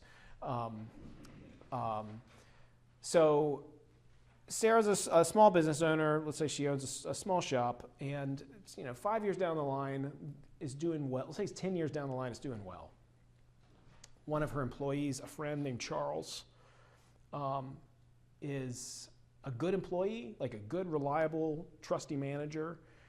He is now, but like in the early days, first couple of years, he was bad because he was a good friend, like didn't press any charges when he like laundered some money or something, like did something bad that really set the business back a little ways. And so now like they're on good terms, like it was an acrimonious phase. It's like almost fired the guy, but like he got his act together. He was contrite about it. And now he's a really good employee. He's like, their friendship is repaired for the most part. Like still like a little bit in her that's like frustrated with him for what happened in the past. But the business is doing okay now. Maybe not quite as good as it could be if not for this thing that happened. I probably should have a more concrete example for whatever this thing was that Charles did. But he did something that set them back. But now, Charles comes to Sarah and says, hey, I've got another opportunity. And I'm going to move to this other business. I need a recommendation. And Sarah thinks, she can go one of two ways here. A little jerk. It's like, I should have fired this guy. Like, he shouldn't, like, he wants a recommendation from me. Like, this business, I could be making $30,000 more a year if, like, the projections were correct. I could be making a lot more money a year if not for this, foolish guy's mistakes 7 years ago. But not only did I not fire him, I, brought him along, helped him figure out what he's doing wrong, but now he wants to leave. Like, now that he's like a good, reliable manager, he wants to leave and go to some other, maybe rival business that's going to pay more money or something. I'm not going to give this guy a recommendation. I think we would look at that and say, that's not very just. Like, this guy's a good employee. He's worked well for you. Yeah, he made mistakes, but that's should be water under the bridge at this point. So she decides to write him a recommendation. She writes a good recommendation. And so that's a just decision. But what she could have done is I feel like we love to have grievance narratives. Like, we love to be victims. I feel like it's easy to point to this nowadays, but I feel like we all do it. We all like to do it. There's something in the human spirit that enjoys kind of relishing in harm and being able to have somebody to shake your fist at. Maybe I'm being too autobiographical, but we can, in our recollection, our recollection of events that give us a sense of who we are in this moment, air our grievances, be rancorous, in ways that seem maybe just and okay, but that cause us to make a decision that's just really not just. So I'm giving the example of Sarah, the fair-minded business owner, because she ends up doing the right thing. in her memory of, like, she has several different ways that she can tell the narrative of the past 7 years. And one is like, this guy really held us back. And this business isn't what it could be thanks to this guy. Or, hey, this guy made a mistake, was sorry, reformed his ways, and he's now an excellent employee who has an opportunity to go off to a new place. And I'm going to celebrate that by writing him a great recommendation. Like, one of those two choices we look at and admire and see as just. And one, I think you'd say, like, maybe litigiously speaking, she's in the right. She would be not wrong to write a recommendation that says, yeah, he's fine, but I just want you to know that 7 years ago, like, he almost tanked the business because of some gross negligent incompetence and whatever. Like, she could do that, and probably in ways that if he found out, like, he couldn't do anything about. But I think we can see that, like, as a prudential matter, like, that would be kind of slimy. So that's one example. Is that an okay example? I think it works. Here's another example. This is also not actually autobiographical, but it might sound autobiographical. Books are expensive. And let's just imagine a dad that's taking his kids to the Portland Public Library. And I teach at St. Joe's, where our theology section's okay. It's not great. Let's just say they don't have, like, that beautiful edition of Thomas Aquinas' Summa. But strangely, they have it at the Portland Public Library. And I can tell when I don't know why I'm saying I don't know that they actually do have this at the Portland Public Library, but I can tell in that moment. Sorry, I can tell looking at the book, like, nobody's checked this thing out. You can tell from the binding that nobody checks this out. In this godless city, nobody cares about Thomas Aquinas, and we don't have this edition at St. Joe's, so I'm going to check it out. So I put it in the bottom of my library bag, and I walk around the library and pick out a bunch of Bluey books. Anybody knows Bluey? Bluey, it's a very hot current cartoon for little kids about an Australian cattle dog. It's really sweet. My two youngest kids are fairly obsessed with Bluey. So we check out some Bluey books, we check out some other kids' books, we check out, some young adult stuff that my oldest daughter's into, and check all the stuff out, go through the turnstiles in the library. Nothing goes off. I get into the car and realize the Thomas Aquinas book's in my bag, but I never checked it out. But the turnstile didn't work. So I walked out of that building with a free copy of a really nice version of Thomas Aquinas. So I'm sitting in the car thinking about this. The kids don't know, they don't care. They just thought we checked out all the books. And I can say to myself, nobody cares about this stuff. No one's gonna come looking for this book. I don't get paid very much for my job. And, taxes in the city and the state are astronomically high. So, dadgummit, the city of Portland owes me this book. I'm going to take it. I'm not taking it back. Nobody's ever going to know anyway, so I'm keeping it. I was like, obviously I'm stealing. Like, I'm stealing from the library. And, like, obviously my reasoning is flawed. But, like, what happens, I think, in prudential judgments, I think that's what Pieper is wanting to say, is that, like, almost more than anything else, what happens is that our will to assert ourselves, to get what we want, can often override our good judgment, because, it's like, we're very prone to self-deception.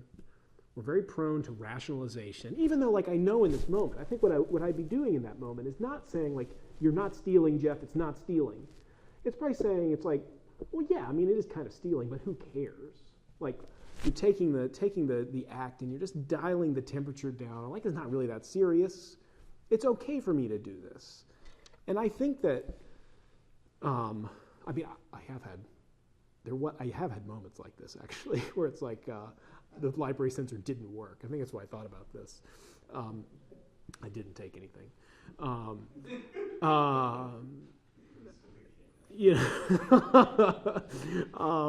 But I think these little ways of taking, like so Pieper talks about true to being memory, like cultivating a good memory, a good true to being memory is an important part of prudence. It's like, how do you do that? I mean, I think a lot of it is like the stories we tell ourselves about ourselves. You know, like in that moment, looking at that book, I can tell a story where I say, well, I am owed this because the city does X and the state does Y and the school does, Z. So in the cosmic injustice of the universe, I deserve this. And yeah, it's not great. It's not ideal. I mean, if and I apply my Kantian principles of morality, if everybody did this, then there'd be no books in the library, and libraries wouldn't work anymore. But nobody's gonna do that. Like, I can get away with it. So it's like these little willful self-assertions, like these little willful self-deceptions. Like, this is one reason why self-examination, examination of conscience, being aware of these proclivities that we have in ourselves. How do you cultivate the virtue of prudence would be to be on guard, for one, be on guard against our ability to do this kind of thing, to be honest with ourselves. Like, Pieper makes a comment that it's like, it might seem like we just have this flash knowledge, like the ideal person who can just do the right thing and like a robot in the circumstance, but it's not easy. It's not easy. We find ourselves in difficult moral quandaries, often made more difficult by our own way of reasoning through them, where we can obscure, the good to be done and the evil to be avoided. So one thing you do is cultivate a good true to being memory by being honest with yourself, I think. That's one thing I took away from the cultivating a good memory. I think the cultivation of a good memory is about we are a collection of memories. I think he means a number of things by it beyond just our actual recollection. But I do think there's a lot of it that is you as a person are made up of a series of you are your memory in a certain sense. And in the sense of the story you tell yourself. And so, I don't know, it's a good reason to go to confession. It's a good reason to examine ourselves.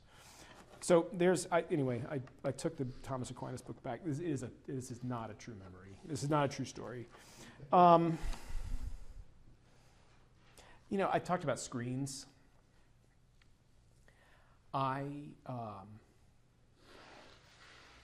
So I've been a professor it's my 6th year at St. Joe's, and it's interesting to see how you can sort of see education change in these epochs, folks who've been teaching for longer than me, who were teaching around 2005 when smartphones became more common, but 2010, 2011 when the high-speed internet became the norm. This was a change in things changed. The stock market crash in 2008 changed students' mentality. COVID obviously was a big driver of a lot of change. And post-COVID, mental health on campus has been in the gutter. The number of and sincerely, my heart goes out to these students where anxiety levels, depression levels are worse than.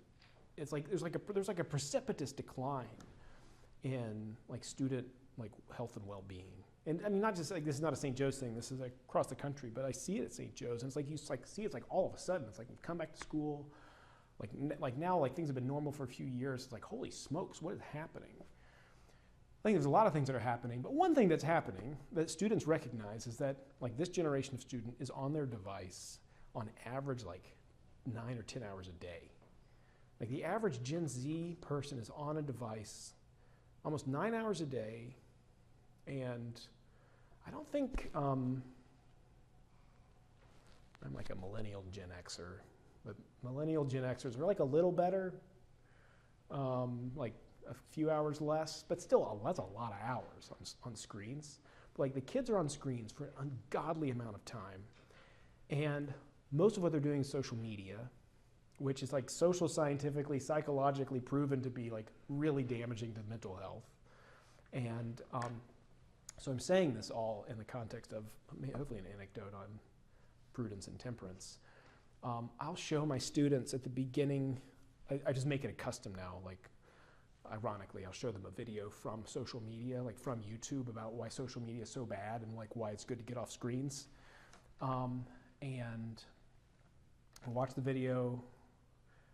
So it's usually beginning of class, like here's why I'm trying to garner sympathy for no phones policy in class, but also like maybe spend less time on your screens. So we watched a video this beginning of the semester on like the top 4 perks for getting off social media, or just getting off social media. And it was like, you'll be bored, which will be good because it'll make you think about yourself in more serious ways. You'll be more creative. I forget what some of the perks were, but usually students see this kind of thing, and it's like, for one, they feel the sense of relief. Like, yeah, if I could do that, that would be great. I would love to do that. And they feel pressure, like everybody's on social media, so that's how you have to connect with people. But like some of them, I mean a few of them, not a ton, but some of them will say like, here's what I'm doing. Like I really, like every once in a while I get somebody from like a few semesters ago saying like, I remember that video we watched or that thing we read, and I'm really trying hard to like, this is what I'm doing to not be on my device as much. I mean, I would rather talk about conscience and the virtues, but it's like in my classes than tell my students like get off your phone. But like here's like a more studious way for us to talk about getting off your phones. But some students will look at it and say, I understand. I mean, more or less, will say to me, I understand how much this is like specifically this thing, my relationship with technology is causing me to waste time and do things I don't want to do, things I'm not happy about, not spend time with friends, not be very friendly, which is a virtue of justice. I want to stop. And they stop. Or they stop significantly. Like they make changes. To me, I'm trotting this out too long to say, like, that's a difficult thing for a 20-year-old nowadays.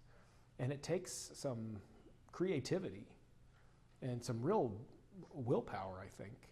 It's ultimately expression of prudence.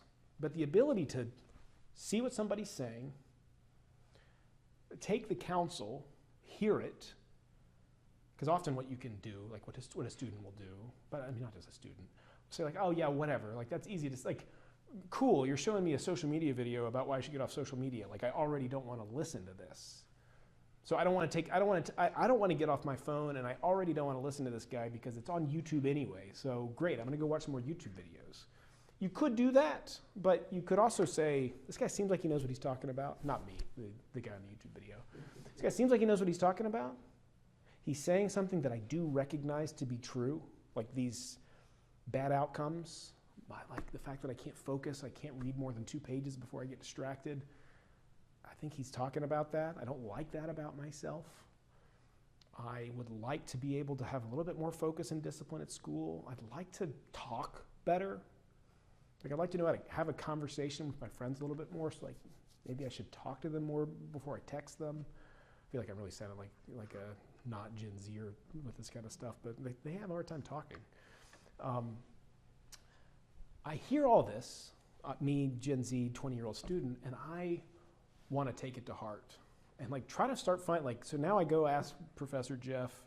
They don't call me Professor Jeff. I go ask Professor Morgan, or I go ask somebody else, like, how do I do this? Or I go watch another follow-up video on YouTube and try not to get too sucked into the YouTube algorithm that'll have me watching 20 more videos on YouTube. Try to watch another video by this guy that maybe says, like, how do I do that?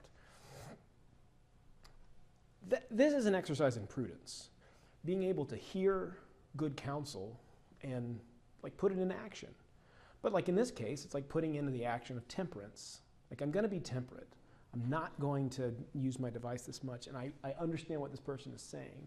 So on the one hand, like cultivate a good memory, a good, like, I mean, the way I'm sort of understanding that is like a good sense of self over time. Also be able to take advice. It's like Father Seamus mentioned, I probably shouldn't go into this too much because it's holy smokes, it's 8:10. I'll tell this anyway. I'm almost done. I don't know, it was a couple years, I guess it would have been over 2 years ago at this point. It's like 2.5 or so years ago. I was ready to go, like coming to the church. Like I'd been twiddling my thumbs on it for a couple years at this point. And my wife it wasn't that she wasn't ready, but wasn't totally ready. I think she wasn't totally ready. The kids, we just figured the kids will follow us along. But we also were, I think another part of the deal is we were employed as like faith formation sort of youth leaders at the church where we were, like salaried, like part-time job kind of thing. And I remember, I think it was one of the first times I met Father Seamus. I was like, oh, like he'll be so. It's the priest of the Catholic Church. He'll be so happy to know that like I want to become Catholic, and like hopefully I'm going to bring my wife and children along like eventually. And Father Seamus's advice was, I think it was along the lines of like, first of all, like you need to disentangle yourself from the church where you're being paid. Like if you're going to become Catholic, like you need to jump in like wholeheartedly. But also, like what I'm hearing is you're married to somebody who's like also open to this. So you should do it together. Like it would be better for you to do it together. I think your advice was I kind of along these lines. You should do it together. And I had been really conflicted. Like I really want to be Catholic, but I don't know. I kind of feel like if I like leave my wife at this other church, like I'm kind of like, I don't know. I just feel like it was kind of it could be in like a good conscientious judgment, like that's what I'm going to do. But that wasn't the circumstance. I forget what the Catechism says about mixed marriages in this regard. But the circumstance is like Father Seamus could look into the circumstance and say like, it would be better if you guys did it together. It'd be better if you did it as a family. And it looks like that's on the table. So don't, like let's maybe do it like this. And I remember coming out of the meeting like, this is not how I expected this to go. And this is not exactly the plan that I thought we'd be on. And I'll have to wait a little bit longer. But I just felt this sense of relief. Like, this is the way to do it. And I very happily went home and told Courtney about it. And like, we very happily followed that plan. And we've, been happily here ever since. But I guess I give this example of like, Pieper talks about like, what happens? We can get into grace. What happens when you, I had another example about a corrupt White House chief of staff, but I think it's maybe best I leave that one in the notes. The ability to take advice and not be a know-it-all is a good virtue of prudence. That's one to keep in mind, and it's a good one to cultivate. Pieper asks, like, so what happens? Like, divine grace comes to us, and the Catechism says it purifies and elevates the virtues. It seems like there's a lot of mystery here, like how God is at work in us and how we're at work in God. The language that Pieper uses is a mystery. But Pieper makes the comment that it's like, what happens to prudence when it becomes infused with grace and it's now a supernatural prudence? Like it might just be that you just know when to take good advice and when to avoid bad advice. Like we're still creatures. Like we still have all we have is like the stuff that we're here before us to deal with. We still want to be prudential. We still want to be just and temperate and still have fortitude. And it could just be, like the Catechism says that the moral virtues grow through education, deliberate acts, and perseverance and struggle. I think that's the case for all of us. Thomas Merton said that like the soul needs a contest. Like we need something like, I know Father Seamus has said this before, is that like in the armor of faith that we have, like we all have our own little like soft spots that are particular to us, that that like are kind of the areas where like we have in virtue to grow, and like the challenges presented to us to struggle with and to like advance in the moral life. Grace, I think, it's like you hear stories about people that say like, oh, I met Jesus and like I stopped drinking. Or I met Jesus and I stopped swearing. I've turned into a Southern person, but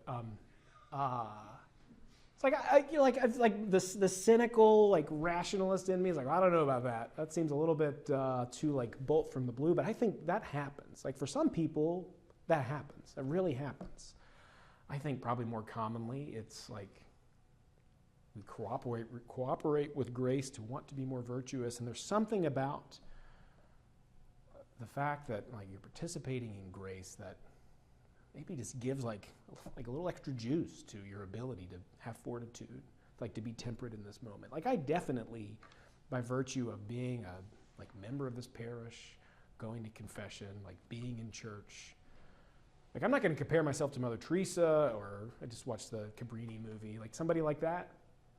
You know, like they're like, you know, on the saintly scale, and I'm a 1.5. But if I'm just on the Jeff scale, like by virtue of being here, I'm a more temperate person than I would be otherwise. You know, I don't want to give myself a number, but so grace, I think, it helps to purify and like, you know, strengthen our commitment to virtue. I think it is worth, just, I guess, emphasizing again that we,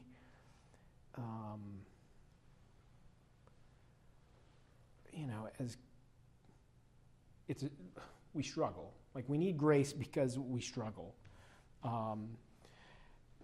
know, among other reasons. But what is the Catechism says that it's not easy for us, wounded by sin, to maintain moral balance, and that the gift of salvation offers us the grace necessary to persevere in the pursuit of the virtues. So perseverance.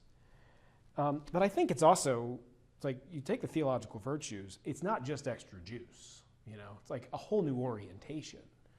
I think that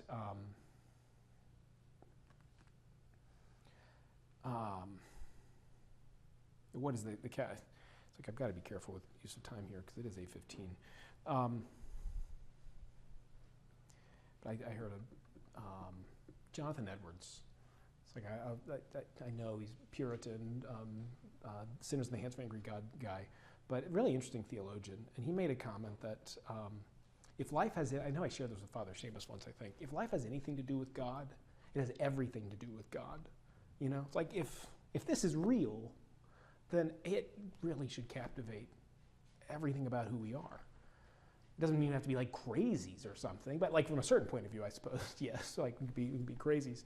But I think there's like a captivating vision of like the end of God in all things, that when you're like taken with the like theological virtues, it's not just like it just makes you a better person, it just reorients like the whole of your life to like the highest end that we can have.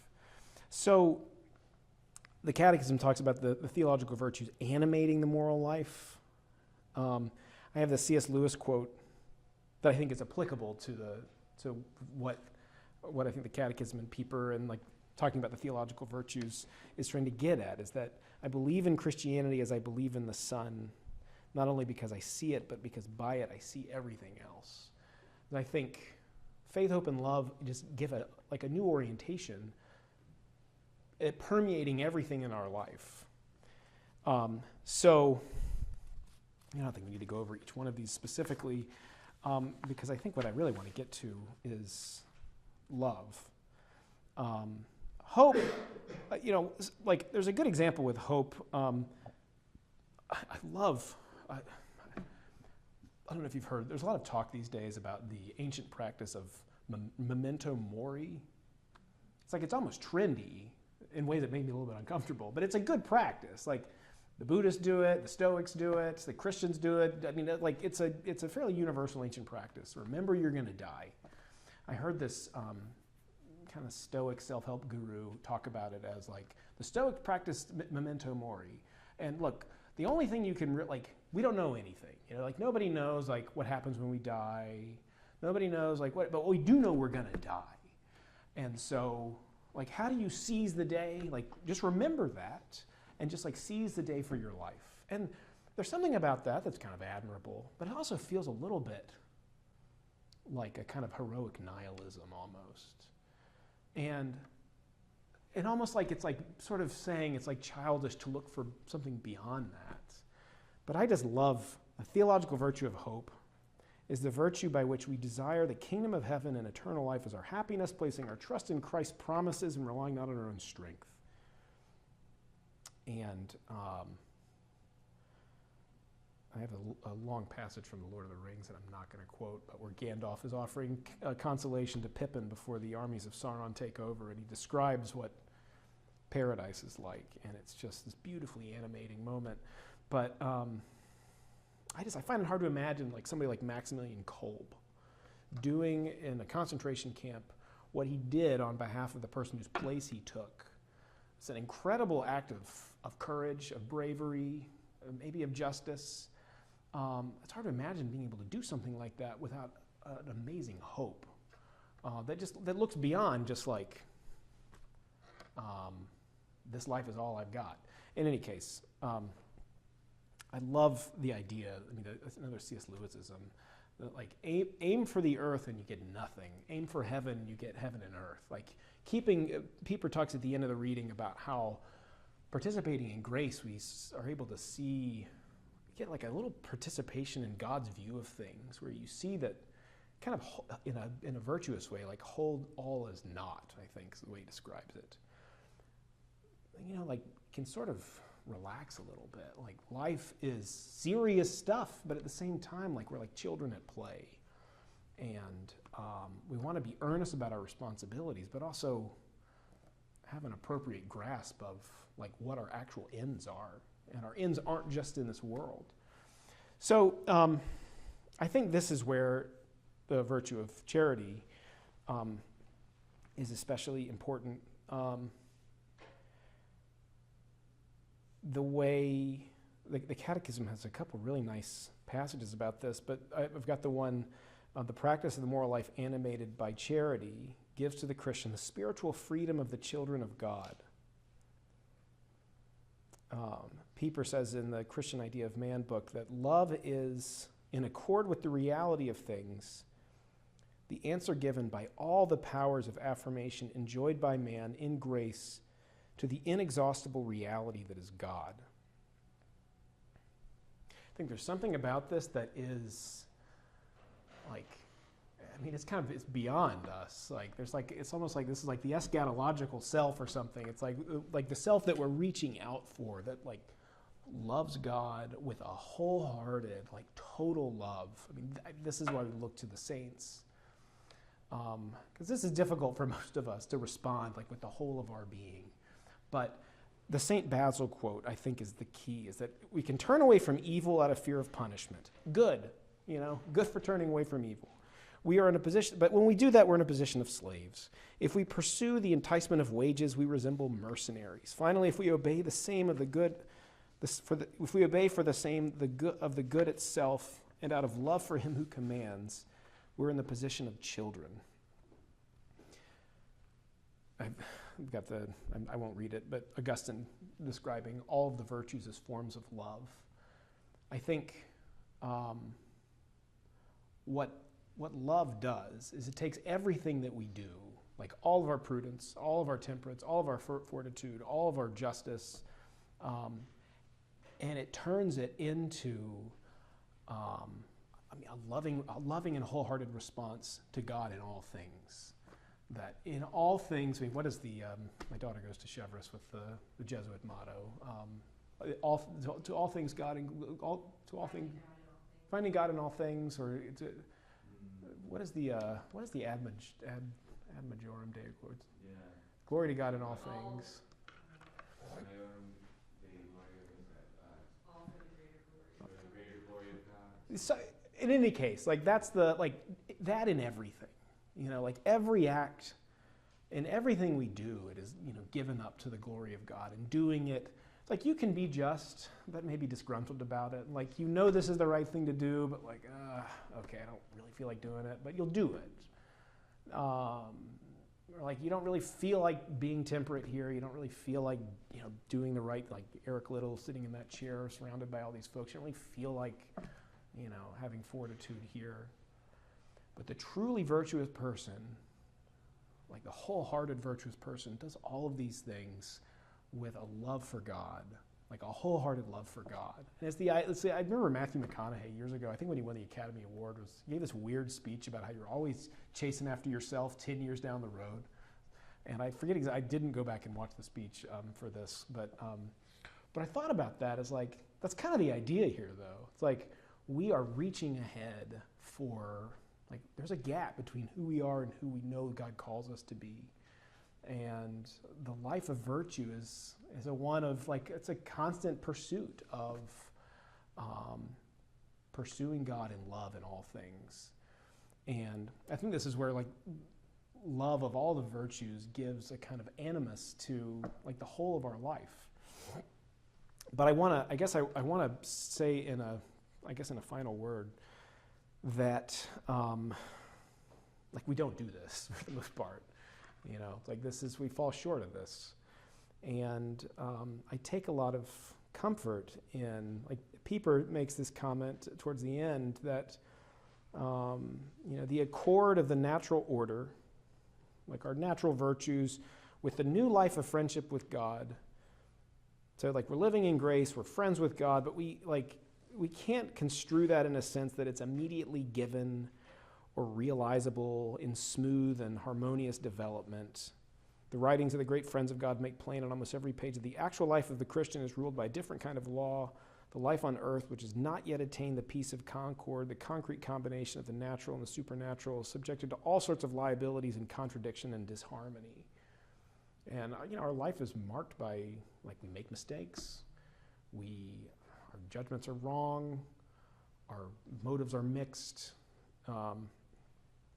but I mean, this is why we go to confession. This is why we go to Mass. This is why it's like, I mentioned I watched the Cabrini movie. It's a pretty good movie, but sometimes when I watch a movie like that, it's like, yes, the Christian life is about solidarity with the poor. It's about serving people in need. It's about a life of virtue, but we love a God of infinite consolation and mercy. And Pope Francis, the Catechism talks about the verdict of conscience being a pledge of hope and mercy. Our conscience, I love this. Actually, I don't want to not read this. The verdict of conscience remains a pledge of hope and mercy. This is in paragraph 1781. In attesting to the fault committed, it calls to mind the forgiveness that must be asked, the good that must be practiced, and the virtue that must be cultivated with the grace of God. And then it quotes this beautiful line from 1 John that we shall reassure our hearts before him whenever our hearts condemn us. For God is greater than our hearts, and he knows everything. So, like, going back to that idea of, like, conscience being a little bit of a scary idea, it's like you can't get away from it.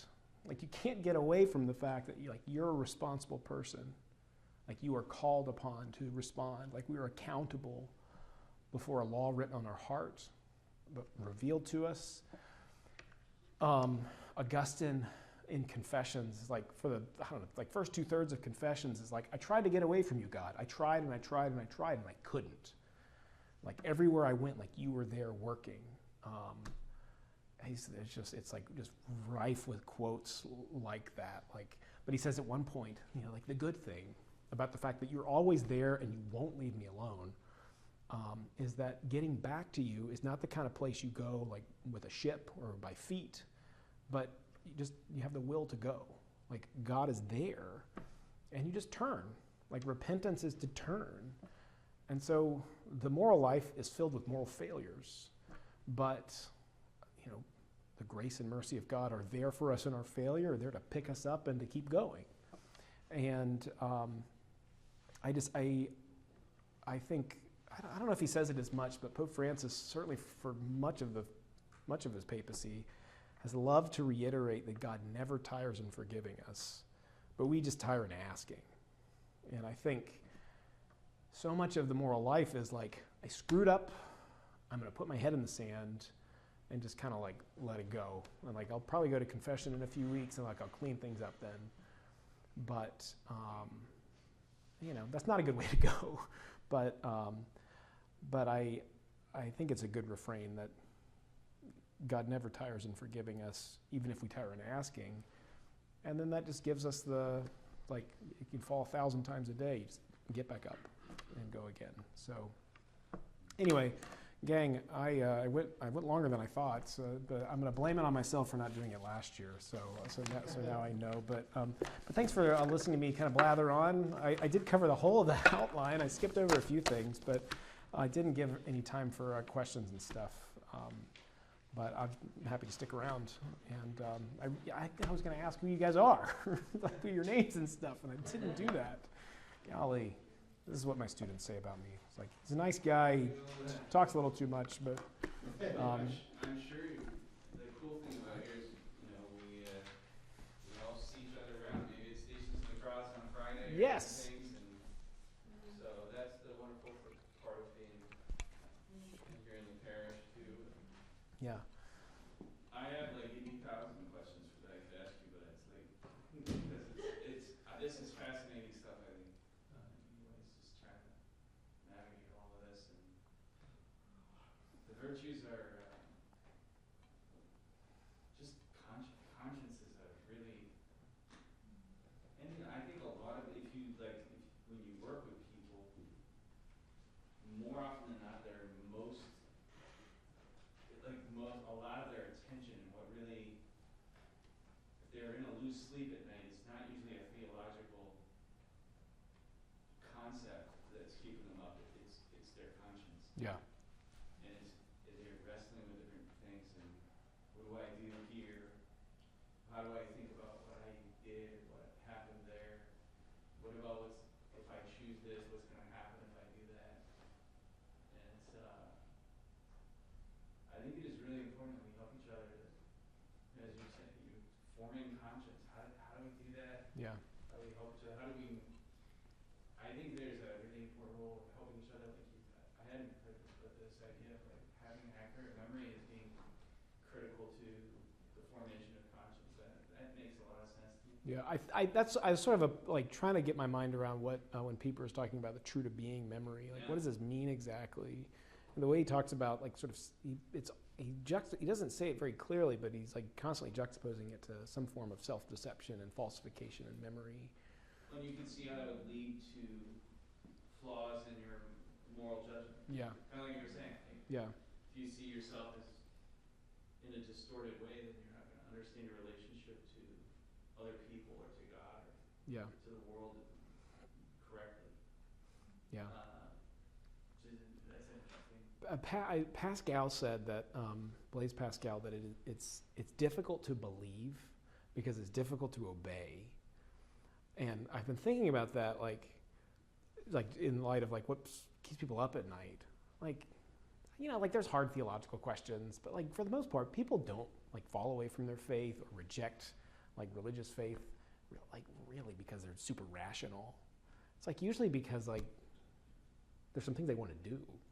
It's like there's certain ways they want to be, and I don't like these people that act this way, and I want to act more this way, and I just feel like it makes it so much more important that it's why it's so rough when there's scandal, and it's why it's so important that like we act in good, upright, but like in charming ways, I think.